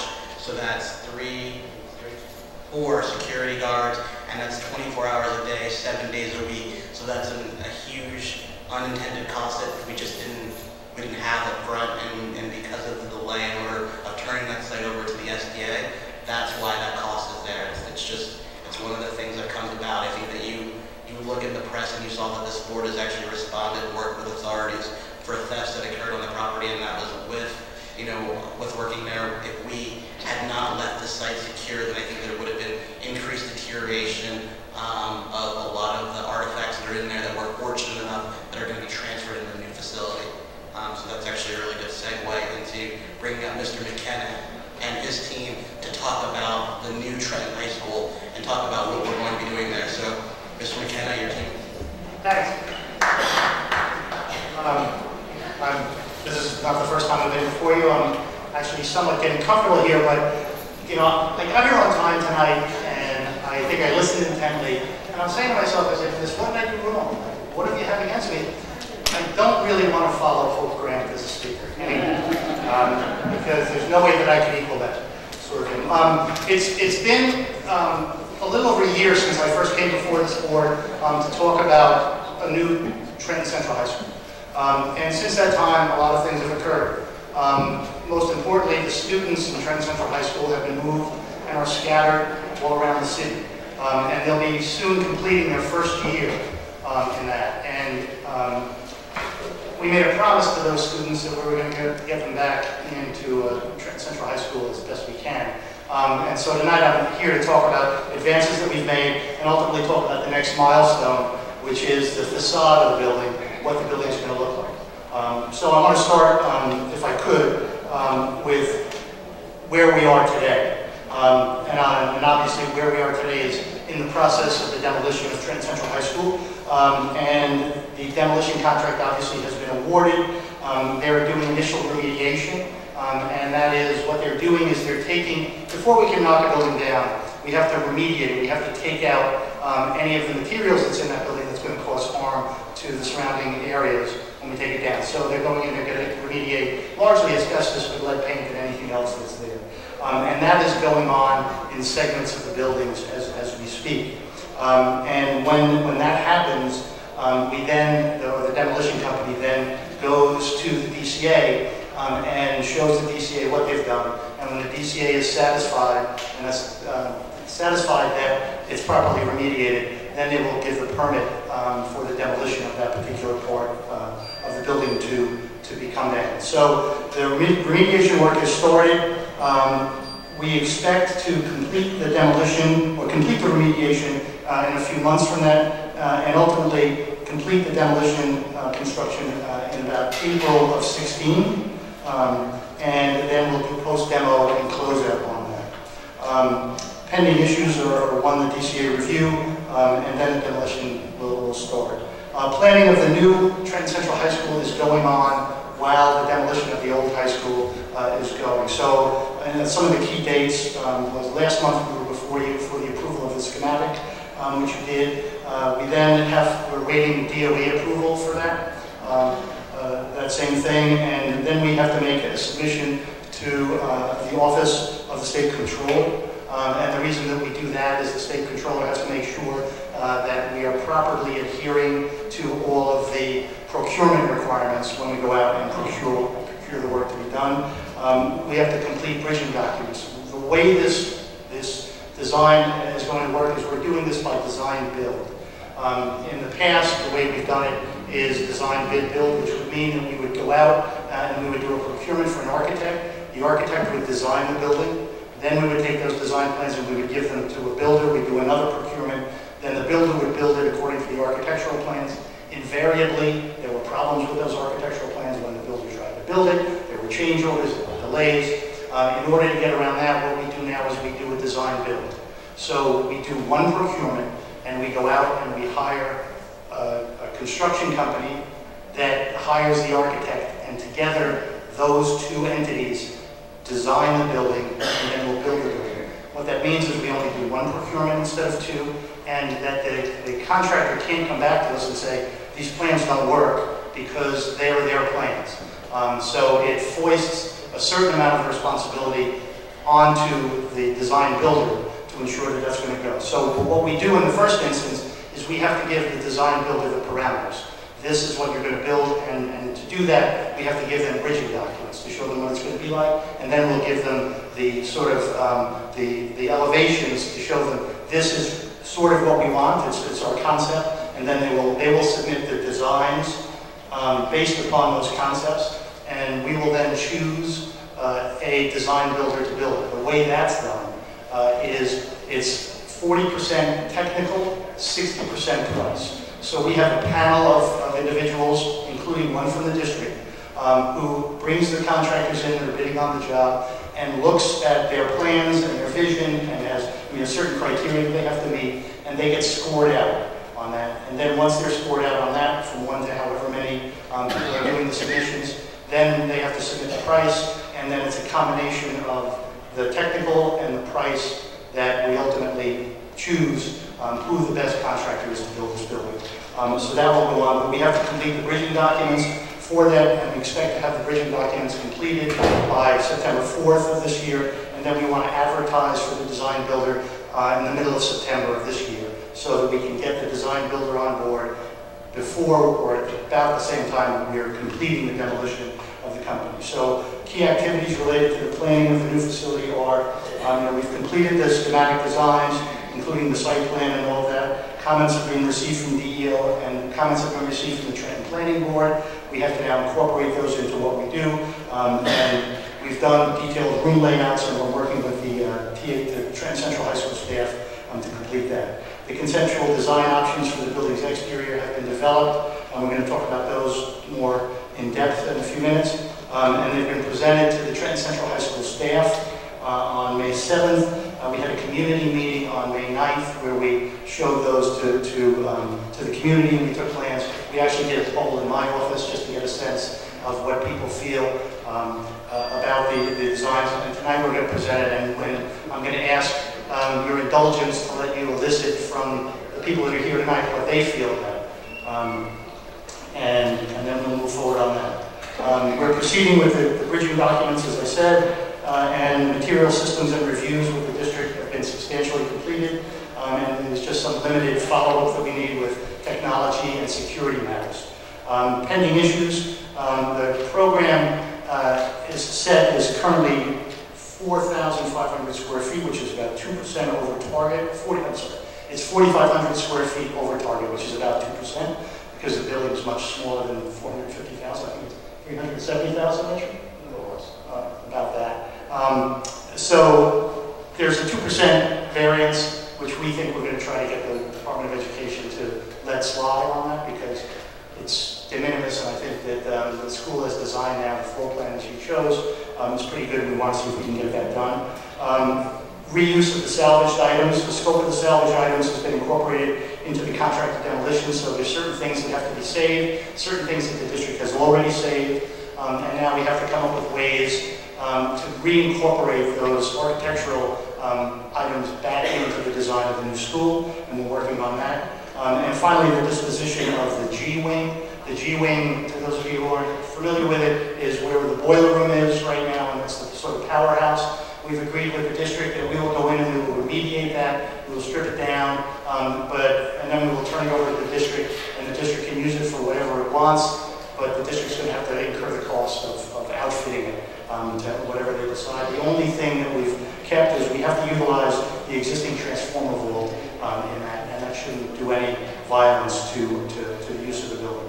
Upcoming meetings, June 2nd, the new TCHS steering committee meeting will be held, and on June 10th, the next Trenton Board of Education SDA meetings will be held. We generally would have a meeting tomorrow night where we would keep the community apprised, but this meeting is being melded into that because we can only ask people to come to our meetings so many times. That being said, that's the update on where we are, and if there are no questions, we'll move into the elevations, or we'll just take all your questions when you're done. It's your choice. We can move into the elevation. Just remember to the public, because this is merged with the previous meeting, there at the end of this there will be an opportunity for public comments, so if you have questions, public comment, just save it to the end, there will be an opportunity, much like when we have the regular meeting. So just because we're merged together, there will be an opportunity. What's your opinion?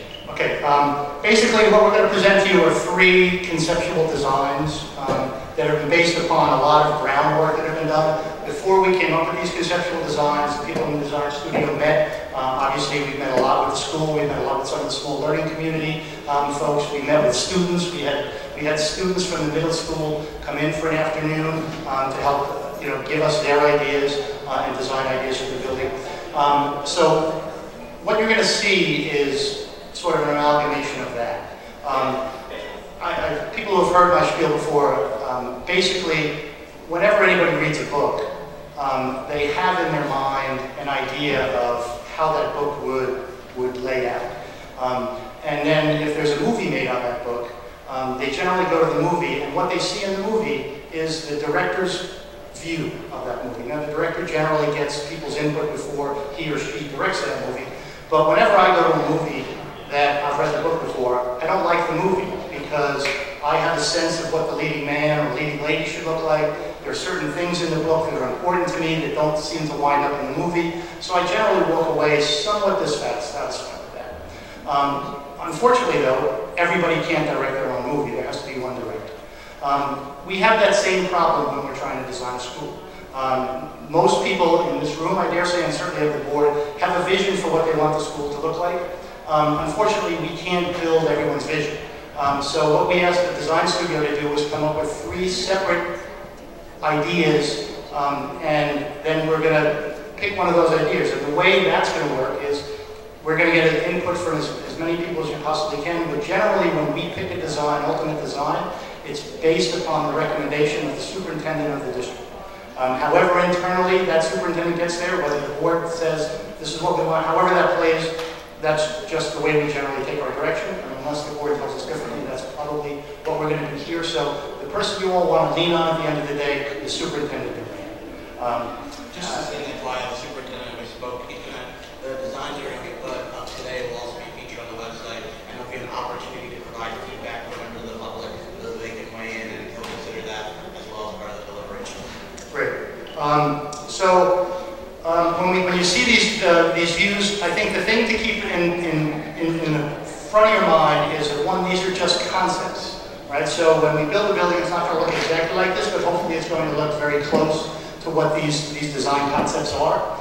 Secondly is when you see the entire school facade, you have to understand that no one is ever going to see the school that way unless they rent a helicopter and rise above the building lines in Trenton and look down upon it. So what we've tried to do is also give street views. So there'll be the entire elevation of the building and then a bit of a street view. And so that's the way it's going to work. I'm going to ask Richard Sherman, who's the head of our design studio, to come up and do a little bit of a PowerPoint. I would then ask the board's indulgence at that point in time to give us a short break. And what I'd like to do, if it's okay with you all, is to put up boards so that actually the folks here can actually come up and look at those boards and see it up close. And then when we come back, I just ask you to take a hand vote for what people want, because there are certain people who are definitely afraid of this microphone and would never come up and make a comment, but by a show of hands, then you get a sense of what this audience is like, and then take the comments. So that having been said, I'd like to turn it over to Richard Sherman of our design studio, and he'll take you through the PowerPoint. Thanks, Charlie. Charlie covered it pretty well, but just a little bit more introduction here. Considerations that go into the development of these elevations. Starting point for us is our materials and systems standards. At the beginning, now we've had a lot of discussion with the district about those standards, and there's some fungibility there, so we're starting to look at options. Those standards generally are conceived with consideration of performance, durability, ease of operation and maintenance, and relative cost. Again, this is a pretty important project, so there's some fungibility in terms of what those materials may be. That's one part of it in terms of the material selection. A set of considerations come into play, and this is really what we're talking about a little more today. 2 key things for us. One, context. That's the physical environment that we have there, but it's also the cultural and historical. We've gotten a lot of feedback, as Charlie says, about people's vision of what the building should look like. Should it look like the old building was? Should it speaking. So we're going to give you some ideas on that, and obviously the input from the party stakeholders is very important.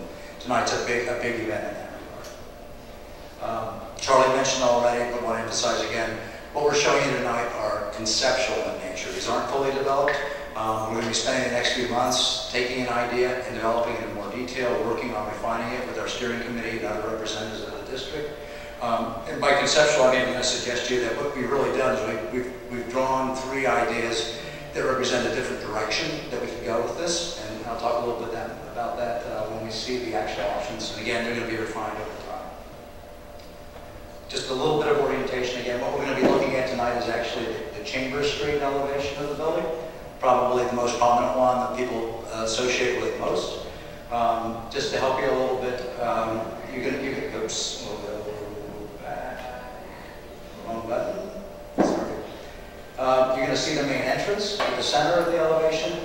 Two prominent pieces that you'll see in the elevations are these learning resource centers. Those are the hubs or the cores of each of the small learning communities, 2-story pieces. And you get a little sense about the student entrances at the end as well. So the first option was developed. We asked them to do something that would pay homage to the existing building, but sort of update it to bring it into today's world. And that's what one is. So something that speaks to a little more traditional design, but not quite so literal. So we've taken some of the elements from the existing building and sort of reused them, reapplied them. The columns, and you'll see something similar but more modern in some of the other schemes. Columns, the portico, the loggia from the existing building, something that's a little more traditional in terms of an entrance portico. Something a little more modern but still reminiscent of the original tower that's there, and with the potential to have a clock. We've talked about that. That's something we got from the students. Likely the material palette here would be more traditional, so red brick, more traditional looking windows. Again, nobody would ever see the building this way, but to see the whole stretch along Chambers Street there. So again, main building entrance here, these learning resource centers, basically classroom wings across the front on either side here, and then student entrances on each end. And then to give you some sense of what the building would actually look like from eye level, 3 rendered elevations. So, and you'll see the same 3 views for all of them. So here's a view that really looks at the new center entrance on Chambers. And then a view from each side again, these learning resource centers with the entrance beyond, and from the other side, a similar view. And again, we have boards of all these. When we break, we'll put them up and allow people to have a little closer look. So the second option here, in response to the first one, the notion of something that would be a little more modern in approach. In this case, a more modern vocabulary, also in terms of materials, looking less like the traditional red brick, cleaner, straighter lines. You'll see in this one more expression of the structure, the frame of the building, more of a modernist approach. And then in terms of the windows, something that's a little more modern and a little less traditional in this approach. So again, main entrance, each of these learning resource centers, and then the classroom wings. And to give you some sense about what that would look like in 3 dimensions.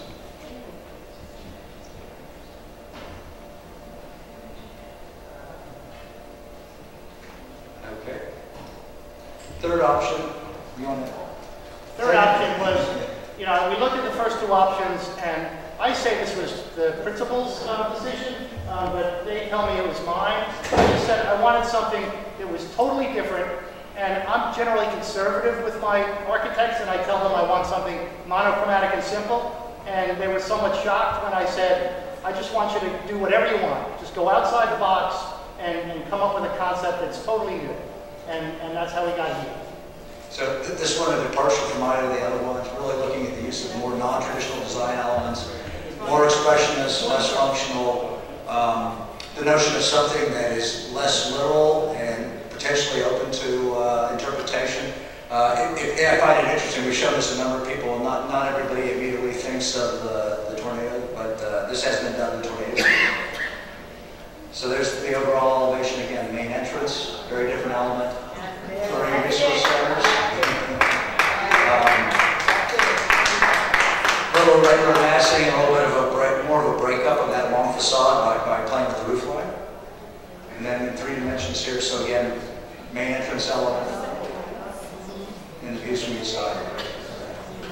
And you should know that, like, Richard, if you could go back to the front piece of this, that hurricane, for lack of a better use, where people are concerned if that's glass, that it would be subject to breakage. And the design of that would probably not be glass. It would be some sort of metal sheathing or something. We're thinking a shading device, metal, stainless steel, mesh, something there to give a form, but not necessarily to be a glass element. Again, it's a concept, so as you look at it, don't think of it as glass, because it's not going to be glass. Want to break first, or any questions from the board?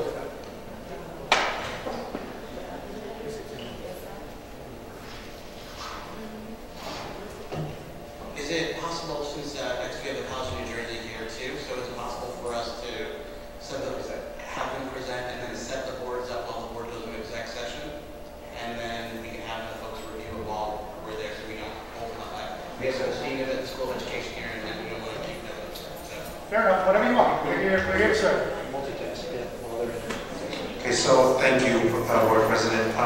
This time I'd like to call up Dr. Paz from the College of New Jersey and Principal Paula Bethea and anyone else that they would like to bring with them to present to you. And if we can get their PowerPoint up, whoever, Mr. Morgan, if you can change that please, or Mohammed, can you find him please to get that up? They're going to be presenting to you on our middle school partnership, and I thank Dr. Paz for coming about a year ago about this time with an idea and a concept of how the university could partner with us. And I'm really, really pleased that we have begun this partnership, and they're going to share with you a little bit about what's been happening and what will continue to happen. As soon as we can get your PowerPoint up, but if you want to start to introduce yourselves, and we'll work on getting it up. I think someone's doing that as we speak, it looks like. Hello. Just before I just want to thank the dean. I know that you've been a great host when we've had different events over at the campus.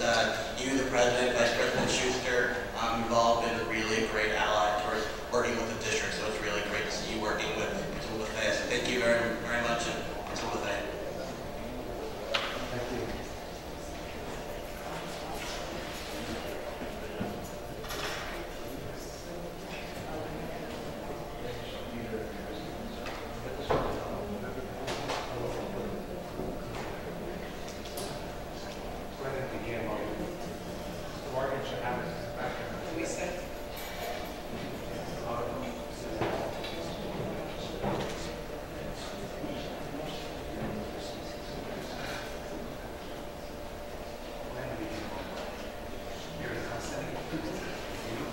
Hello, my name is Paula Bethea, and I greet the board and the superintendent and all the guests that are still here this evening. And my name is Paula Bethea. I'm the principal of Joyce Kilmer Middle School. And as Dr. Duran stated a little over a year ago, we were fortunate to be introduced to Dr. Jeff Pass to discuss a partnership with TCNJ regarding supporting middle schools. They saw it very vital to the community and for the school that the local universities partner with local schools so that we can form a greater vision, not only for what's currently happening in the school, but future initiatives, as well as to rejuvenate, revive, or also exactly work with students who are in the teacher training programs to continue to interest them in working in urban centers. They saw that a lot of students were interested in elementary schools and many were interested in high schools, but they also wanted to strengthen students who were interested in working with middle schools. We were fortunate this year to have kind of a start with that with a couple of the students who were working with our music teacher, Mr. David Lerner, and they actually performed here with the students during the evening that Joyce Kilmer Middle School presented at the board meeting, their music and arts program. And I'll give you Dr. Pass. Good evening, Mr. President, Mr. Superintendent, and the rest of the board. We can go without. Go on. We know what we want to say. So it was just over about a year and a half ago. I met with Dr. Duran, and we agreed that middle school is something that teachers should be specially prepared for. It's not the sort of thing where somebody settles for middle school, but really wants to be there. And in order to do that, well, here it comes. This is the thing. So as you can see, it's a partnership that he stated, began with just a meeting of the minds. And of course, we involved our staff, Jeff Pass and Eileen Petty, she's over there. She works also with TCNJ, came to our school, and we took a vote as a staff. Did we want to continue on with this partnership and, you know, work together in order to support our school? That's not it. Next slide. Next slide.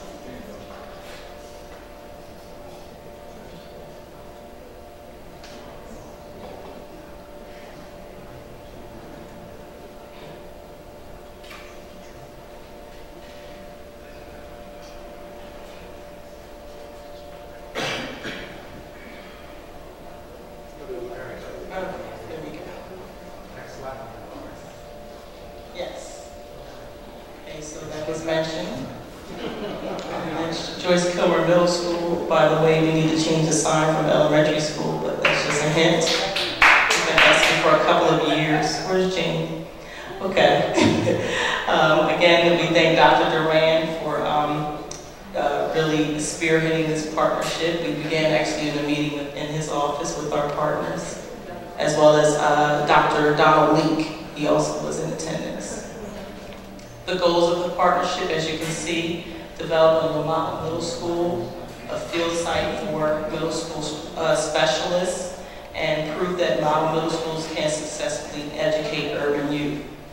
I think that I also have to say that I found that we have a lot of organizations that like to work with schools, and we all have the same goal for student and school achievement. So I must also say that we invited our partners with TCNJ to also work with the Priority School Initiative. So we also merged those two teams together. So Jeff actually attended one of the meetings as well.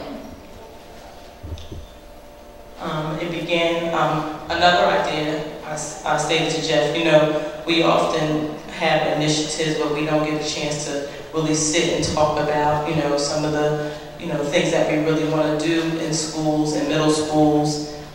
Just come together in summer and just really just, you know, roll our sleeves up and discuss those initiatives and bring speakers in and talk to the staff, and we just, you know, really create a cohesive team. So Jeff, through funding, was able to invite over 40 of our faculty members for 3 days last July at TCNJ. It was a very, very eye-opening experience, very emotional experience, because a lot of us shared, including myself, just dreams of ourselves as children, and then what we wanted to see for the children of Joyce Kilmer Middle School. So there's a photo. Another thing we also discussed was, well, there are great middle schools in the state of New Jersey. Let's visit some model middle schools. And we were able to go visit Bloomfield Middle School in northern Jersey. And that was a great experience to go and visit a school that has similar demographics, similar challenges as we do, but are really doing a great job and also showing achievement levels to support students. And we're going to become a school to watch. We're going in that direction. So another discussion that came up, and we also received PD on last summer, was cross-curricular planning and having, you know, the ELA teachers work with math teachers, science, social studies, all the cross-curricular planning. And as a result of such, we currently have our 8th graders studying the careers of mathematicians and scientists. And last Friday, I was fortunate to see my students dressing up at their part. Students that wanted to be accountants, lawyers, judges, you know, not typical, you know, basketball. I want to be a basketball player. I want to be a, you know, I want to be an actress. I want to be a model. I want to be this. They're really looking at careers beyond what we would typically see in children. And that was a result of the cross-curricular planning workshop that we also had at TCNJ. So we're not stopping there. We're continuing to develop new initiatives, and one of the exciting things, we're applying for a grant. We have an expert on service learning, Dr. Maureen Connolly, working with Professor Hetty, who we've met, and they met with students to help plan a grant, and we're hoping that we're going to get some funding, so you'll see the Kilmer kids doing service learning activities as part of the cross-curricular learning. And then another big thing that middle schools have that we want to achieve is creating advisories. And advisories have middle school students meeting with some kind of adult on a regular basis. So they're not just a number, just not a faceless child, but every child feels connected with some kind of adult, and they stay with those adults for their entire time in the middle school. We have to make schedule adjustments in order to enable that to occur. But we have the green light to go forward and do some kinds of alternative arrangements, and we're very excited about that. And as Ms. Bethea mentioned, we are working with priority schools, with the NJEA, TEA. It's not just the college and a school, but it's all the partners coming together because it takes a village. Next steps is we're discussing currently how to work with our schedule and future schedule to implementing a planning time, so that not only do we have the great content area, but we also want to plan for common planning. That was another idea that came out of the teacher surveys, as well as another summer retreat this summer. I'm sorry, I repeated that, which will be focusing on interdisciplinary team planning. Currently, we have another over 40 staff members that signed up for that, and we're very excited to be going into this second year of this partnership with TCNJ. So come September, these teachers will have cross-curricular plans ready to go that they've created alongside our TCNJ faculty, working as a team, trying to create a new kind of school. And thank you for listening to us. Thank you.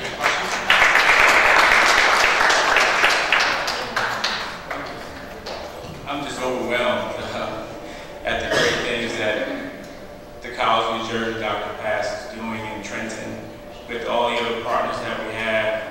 One of the programs is the Bonners, and I'm so thankful. One of my nephews was in the Bonner program. One is graduating, just graduated this year, Matlock family in the Bonner program. So all the things that you do here in Trenton are greatly appreciated, and these are the items and things that as a board we should hear about, talk about, and discuss, and be a part of. So thank you very much. And Paula Bethea, you go, girl.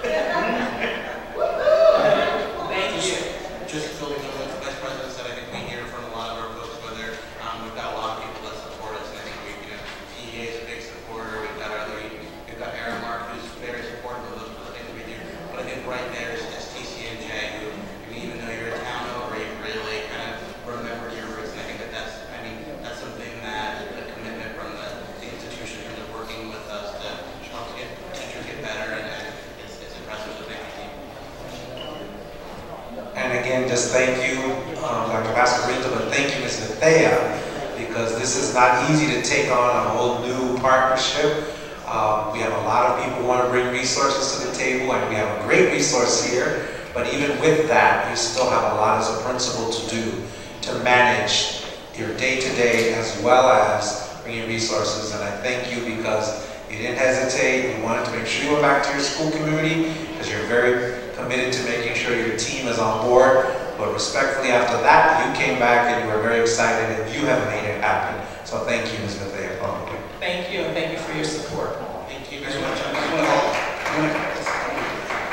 I want to call up Mr. McKenna, and I'd like to ask all the members of the public that are here, if you have questions, and you can kind of line up down the center aisle. I'd ask you to be respectful of the times because we are getting a little bit, yeah, we just have seats up on the desk, Mr. McKenna, have a seat up on the desk. I usually get thrown off days. So before members of the public speak, the chairman of the STA committee or any of the board members. Mr. Sherman. If you have any questions. Mr. Sherman, can you come up as well? Thank you. Any questions for the SDA on their presentation or? Mr. Chairman? Board Member James. I'm aware that there was a presentation, I guess, requested by the planning board of the city, and I can sort of understand why no one came since essentially it's not finished. But I believe, I guess what I'm really asking is, does the SBA intend to appear in person with plans to hear the recommendations of the city's planning board? We generally, it's our policy not to go to planning board meetings. I spoke to a representative from the mayor's office and told him I would be more than happy to informally meet with them. It's not a requirement because the planning... It's a courtesy review, however, I believe it is a requirement. Oh, I'm sorry. No, generally, what we're required to do is to submit to them the plans and then take their comments. There's no requirement that we show up. I told them I would meet with them informally, but we don't go to formal meetings, and I don't intend to. I'm disappointed because they do make recommendations. We take they have already, and we take those recommendations. You've taken their recommendations? Correct. They've made recommendations to us through an engineering firm. We got them Friday. Yeah, we received comments from them. And if they have other comments, we're certainly willing to take them. I just don't formally go to the board. Mr. Schumer.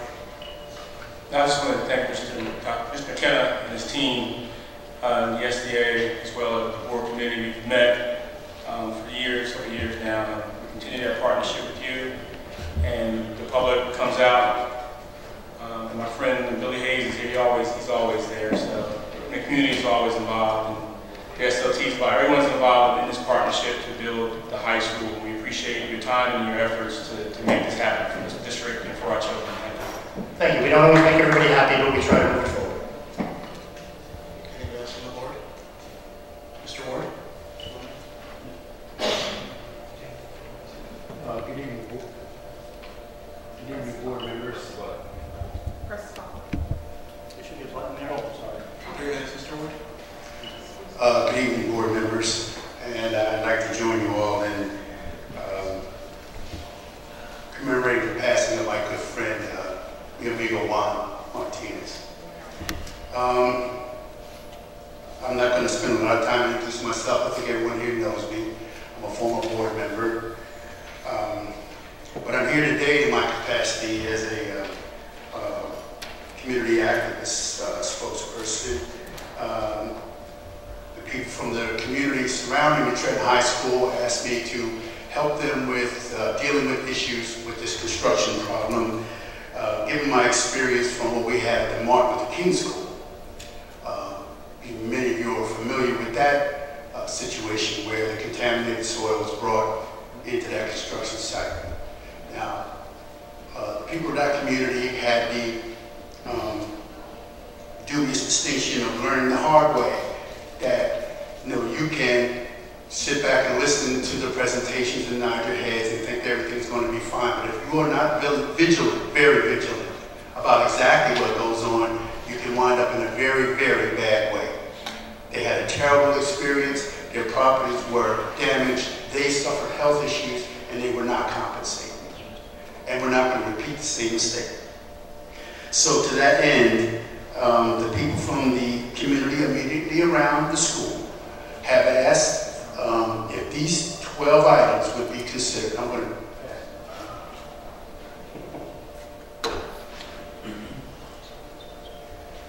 And they're fairly straightforward things. I'm not going to go through each one of them. I've only been given 3 minutes, Mr. Red, and I don't know if that's going to be enough time.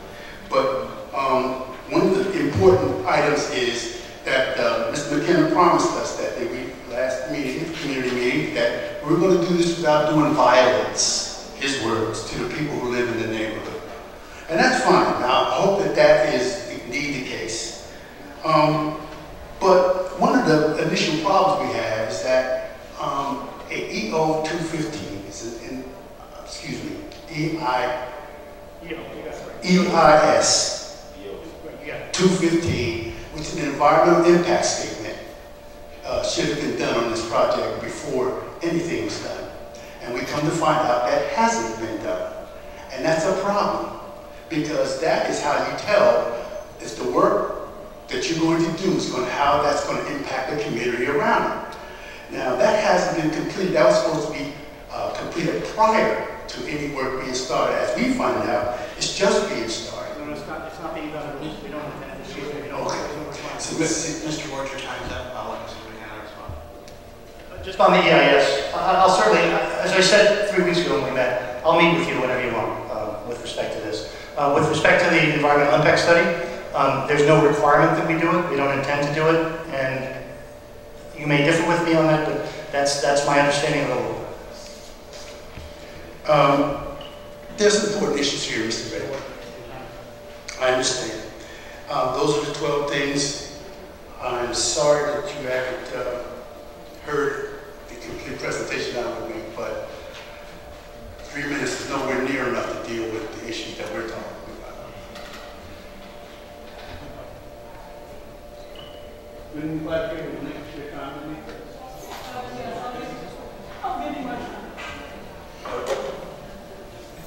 Councilman, you can certainly please come out to the next SDA board meeting, and we'll make sure you have the time to present.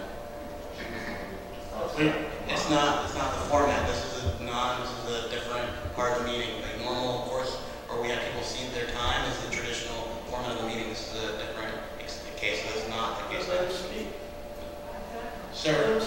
Sir, you're out of order.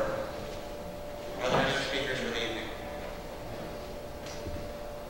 3 minutes. Good evening, Paul Scazzari, SLT Chairman, Trent Central High School.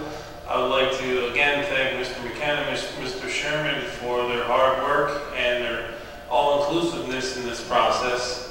This is a once-in-a-lifetime opportunity for all involved. And on May 7th at the staff meeting at 540 Chestnut, the staff at Trent Central High School was able to look at the boards that are presented in the back of the room here, and we voted as a staff on option 3. So board members, when you get a chance to look at the boards, just know that our staff in SLT backs option 3 for its more modern design. So thank you. Just if I could just add, just to give you a little background, I think that when they did the staff meeting, the staff overwhelmingly voted for number 3. We did the public meeting on a Saturday, it lasted about 4 hours, and by the way, discussed a lot of environmental issues there.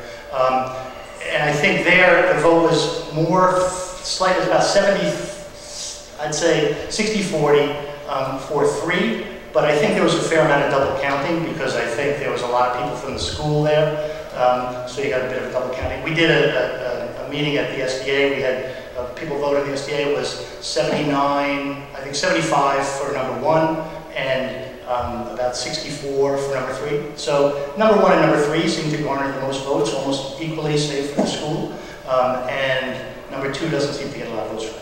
That's just been our experience, just so you have the benefit of it. Thank you. I don't know if I can do this in 3 minutes, but I will try my best. My name is Billy Hayes. I'm a taxpayer. I do live around Trent Central High School, and I am very concerned about the air quality at the site. The Executive Order 215 is a requirement that the state has to do a environmental assessment to evaluate the environmental impacts that it will have on residents. And the that live around Trenton Central High School have been complaining. They are concerned about the air quality, the dust, and I have brought those concerns up to Mr. McKenna. The report that's associated with Executive Order 215 is about 2,000 pages long. But the DEP did respond to the report, and I want to share with you some of the comments that the DEP made that's very concerning to me. Initial soil samples collected in June 2004 detected aluminum, arsenic, lead, and pH above NJDEP direct contact soil remediation standards. However, spring groundwater samples collected detected aluminum, arsenic, cobalt, iron, lead above New Jersey groundwater quality standards. The DEP further noted that I also could not find information in the department's database that a licensed site remediation professional has been hired. The DEP also commented that the investigations noted above have documented that discharges have occurred in both soils and groundwater on the property.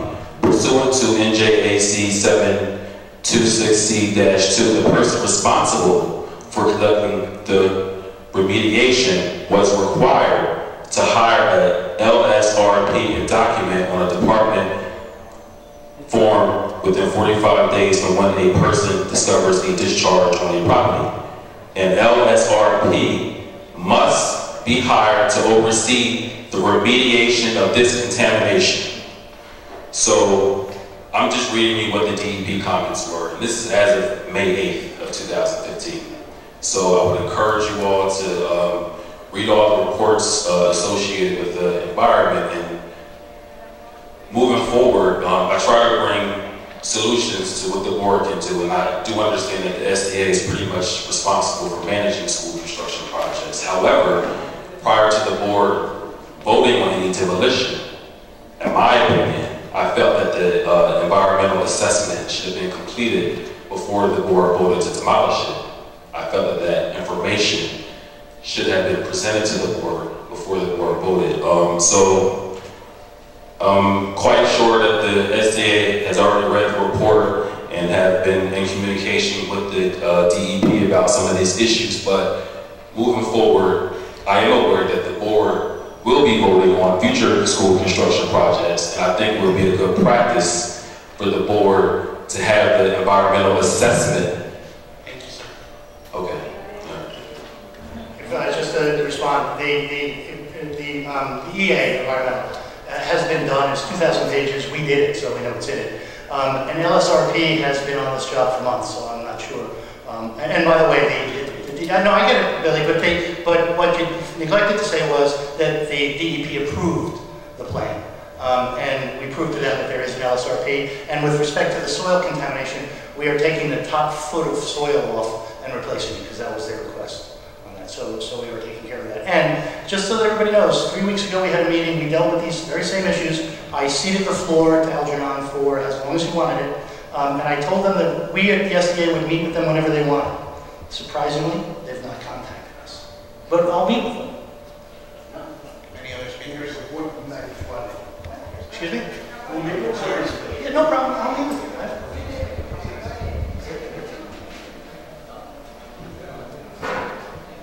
Hi, my name is Ophelia Adderley, and I reside near the high school. My biggest issue, besides the whole environmental issues that the community has, and the community does have concerns when it comes to the environmental issues or impact from this project. We have a major building that's going to be demolished, and EA does not look into all of the possibilities when you're doing a project like that. A project of that magnitude should have an environmental impact study done on it. We are demolishing the building without even looking at the historical issues dealing with this building. And the site, no one has talked about the chambers of state, okay, where there's still remnants of the estate, okay? From the documentation of paperwork that we have received, essentially, when the facility is demolished, that's when we will do a study. Well, why can't we do the study before the building is demolished and you disturb that land, okay? No one has addressed the fact that the Ardmore district is eligible, okay, to be listed. No one has looked at that. We looked at how these new designs are going to fit into the community and the housing in this community. No one has looked at the fact that the Historic Preservation Office has stated that, yes, Trent Central High School is eligible to be a historic, on the historic list, okay? No one's looking at that because the only option is to demolish the facility. No one's looking at the impact this project is going to have on the community because guess what? No one up here lives there. I live there, so I'm very concerned. I'm concerned as far as the air quality, I'm concerned as far as the rodents that are populated there at this school. I'm concerned about all the environmental issues and what impact it's going to have on my community. So when you sit up here and make these decisions, you need to have community leaders and people who actually reside in the community at these meetings to hear what we have to say. Because at the end of the day, when the teachers go home after working 7 hours, okay, a day, and the kids 7 hours that they're right there at school, we taxpayers are there 24 hours a day. These are our homes, this is our community, this is our community. It's not your community, it's our community, because we live there. Thank you.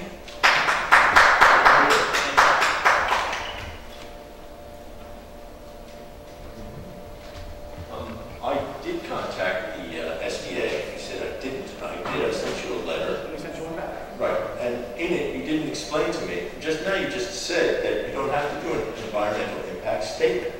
But if I look at EO 215, it's quite clear. It says projects with both construction costs in excess of $5 million, which is this project, and land disturbance in excess of 5 acres shall be subject to the preparation of an environmental impact statement.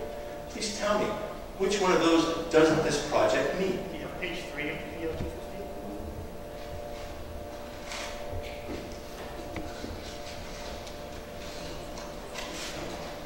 Number 3? Paragraph 7. Page 3. Can you show me which one? Why don't you just say, it says that if you're going to knock a building down and rebuild the building, you don't have to do an environmental impact statement. Because an environmental impact statement really goes to whether a building like that should be there in the first instance. And that ship sailed 100 years ago when they first should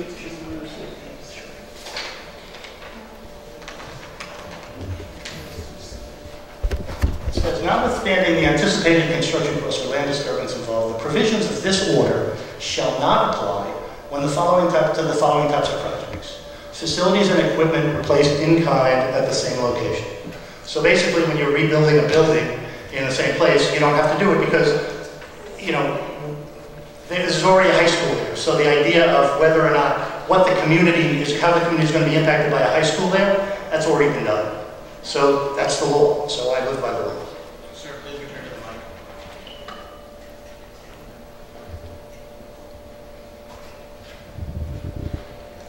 This is the first time you've told me about it. I still don't see where this is on here.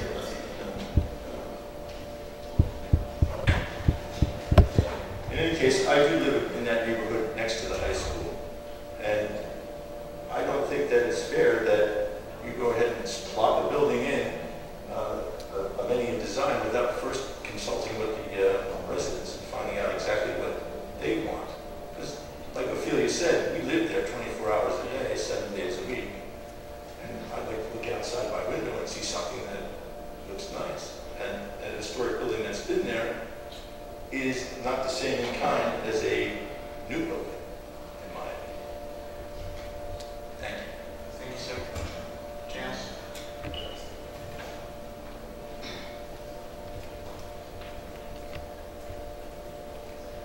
I'm the person that always speaks so loud.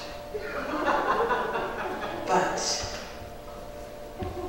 my entire teaching career has been at the high school. Our students deserve a 21st century school. They deserve it. They've done a survey. It's their future. It's their roadmap. It's their history. Allow them to have their time in history. When Billy, and I can refer to him as Billy because I probably taught Billy, he's always coming to me, Ms. Williams, did you see this, did you see this, did you read that? Several weeks ago, I attended a Saturday session, and I want to thank Mr. McKenna for giving us family time to attend that. And he stayed overtime to address all and every concern.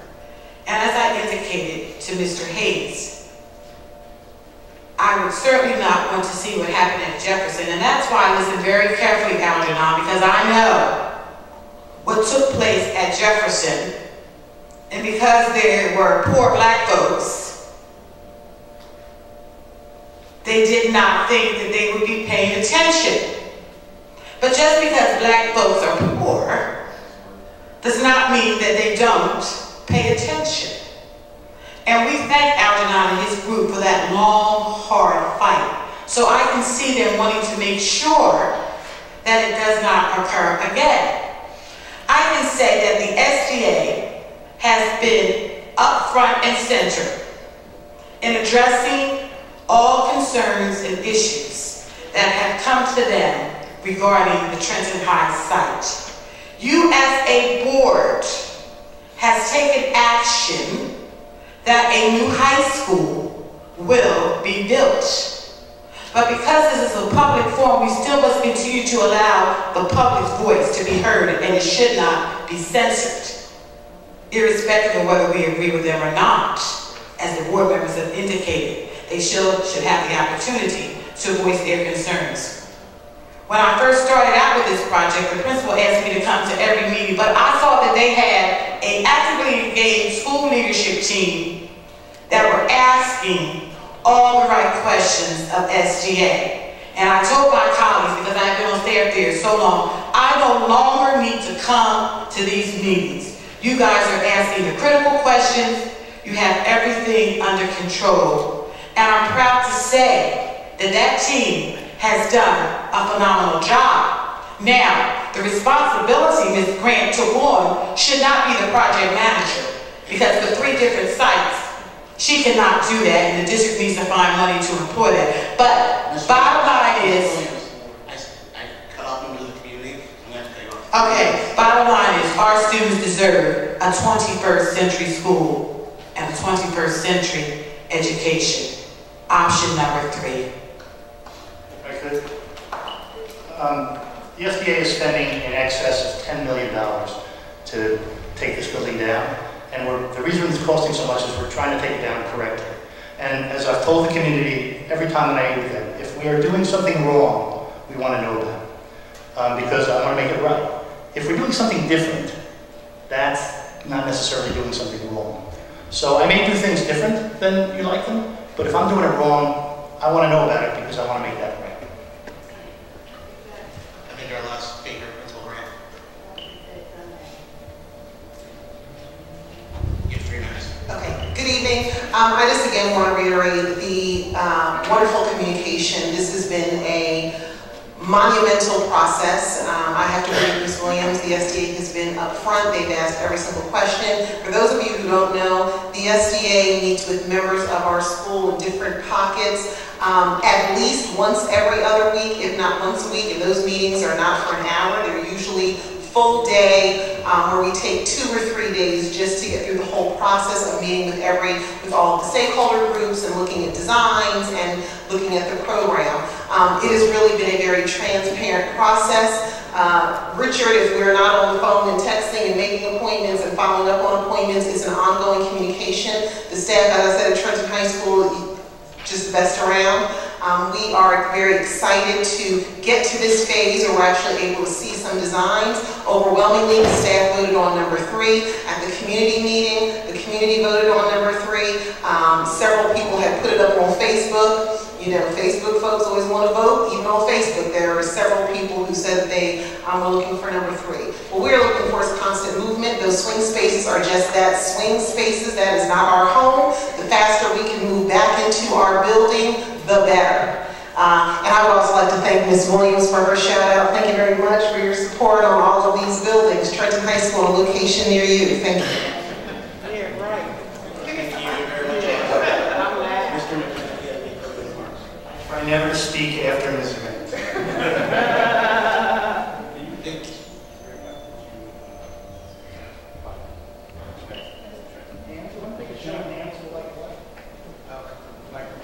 So, I'll follow the SDA Executive Director of their building, Mr. Brandon School, and hold the audience. So, if you like number 1, which is the traditional version of the school district, if you please raise your hand so we can count. So 1, we have 1 hand, 2 hands, 3 hands, 5. Okay. If you like number 2, which is kind of like the one in the middle, it's kind of inching towards the tornado, but not there yet. Okay, raise your hand if you like number 2. Well, I'm going to stand. Everybody stand for number 3. 2.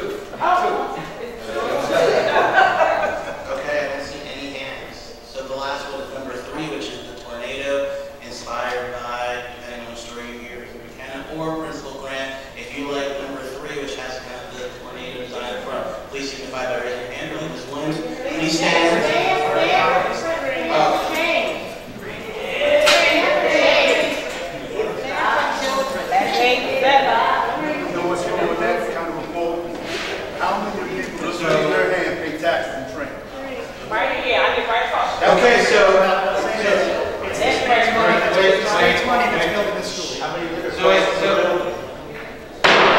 all right, thank you.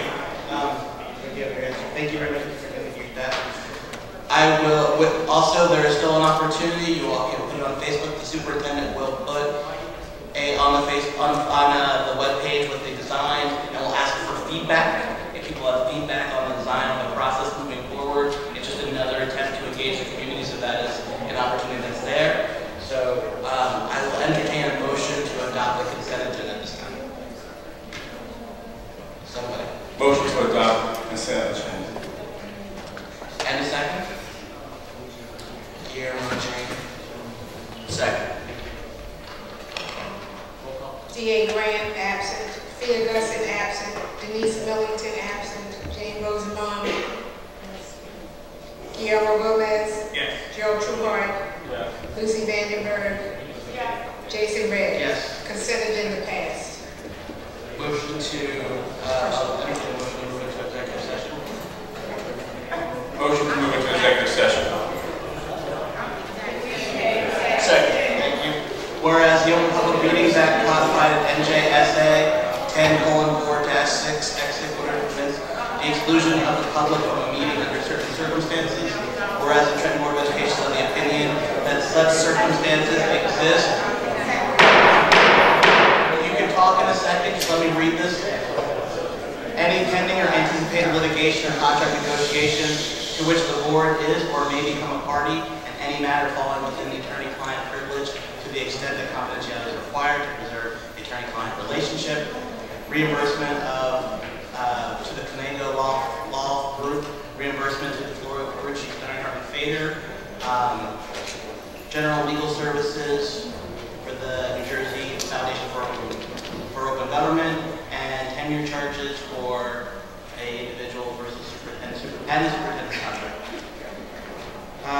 Personnel matters related to the employment, appointment, termination of employment, terms of additional employment, evaluation of performance of, promotion or disciplining of any specific prospective public officer or employee, or current public officer or employee employed or appointed by the public body, unless all individuals who appear to be adversely affected or questioned right in the matter of discussed in public, or grievous decisions regarding tuition reimbursement for paraprofessionals, special ed work aside, health services administrative secretaries, annual evaluation was reprised for TESA secretaries, CSP secretaries, completing work of admin 1 secretary, failure to provide comp dates for confidential legal secretary, withholding of increments as per human resources recommendations, and potential disciplinary action for ES and YR. Now therefore be it resolved by the Trenton Board of Education, County of Mercer, State of New Jersey, that executive session will be held on May 26, 2015 for the establishment of municipal purpose indicated in the resolution. Be it further resolved that action may be taken by the board when it reconvenes in open session. It be it finally resolved the minutes of the executive session with regard to the above matters shall be discussed to the public at a later date, and to the extent that the same is not prejudicial to the interest of the parties involved, no longer adverse to the public interest, or does not endanger the individual right to privacy. Roll call.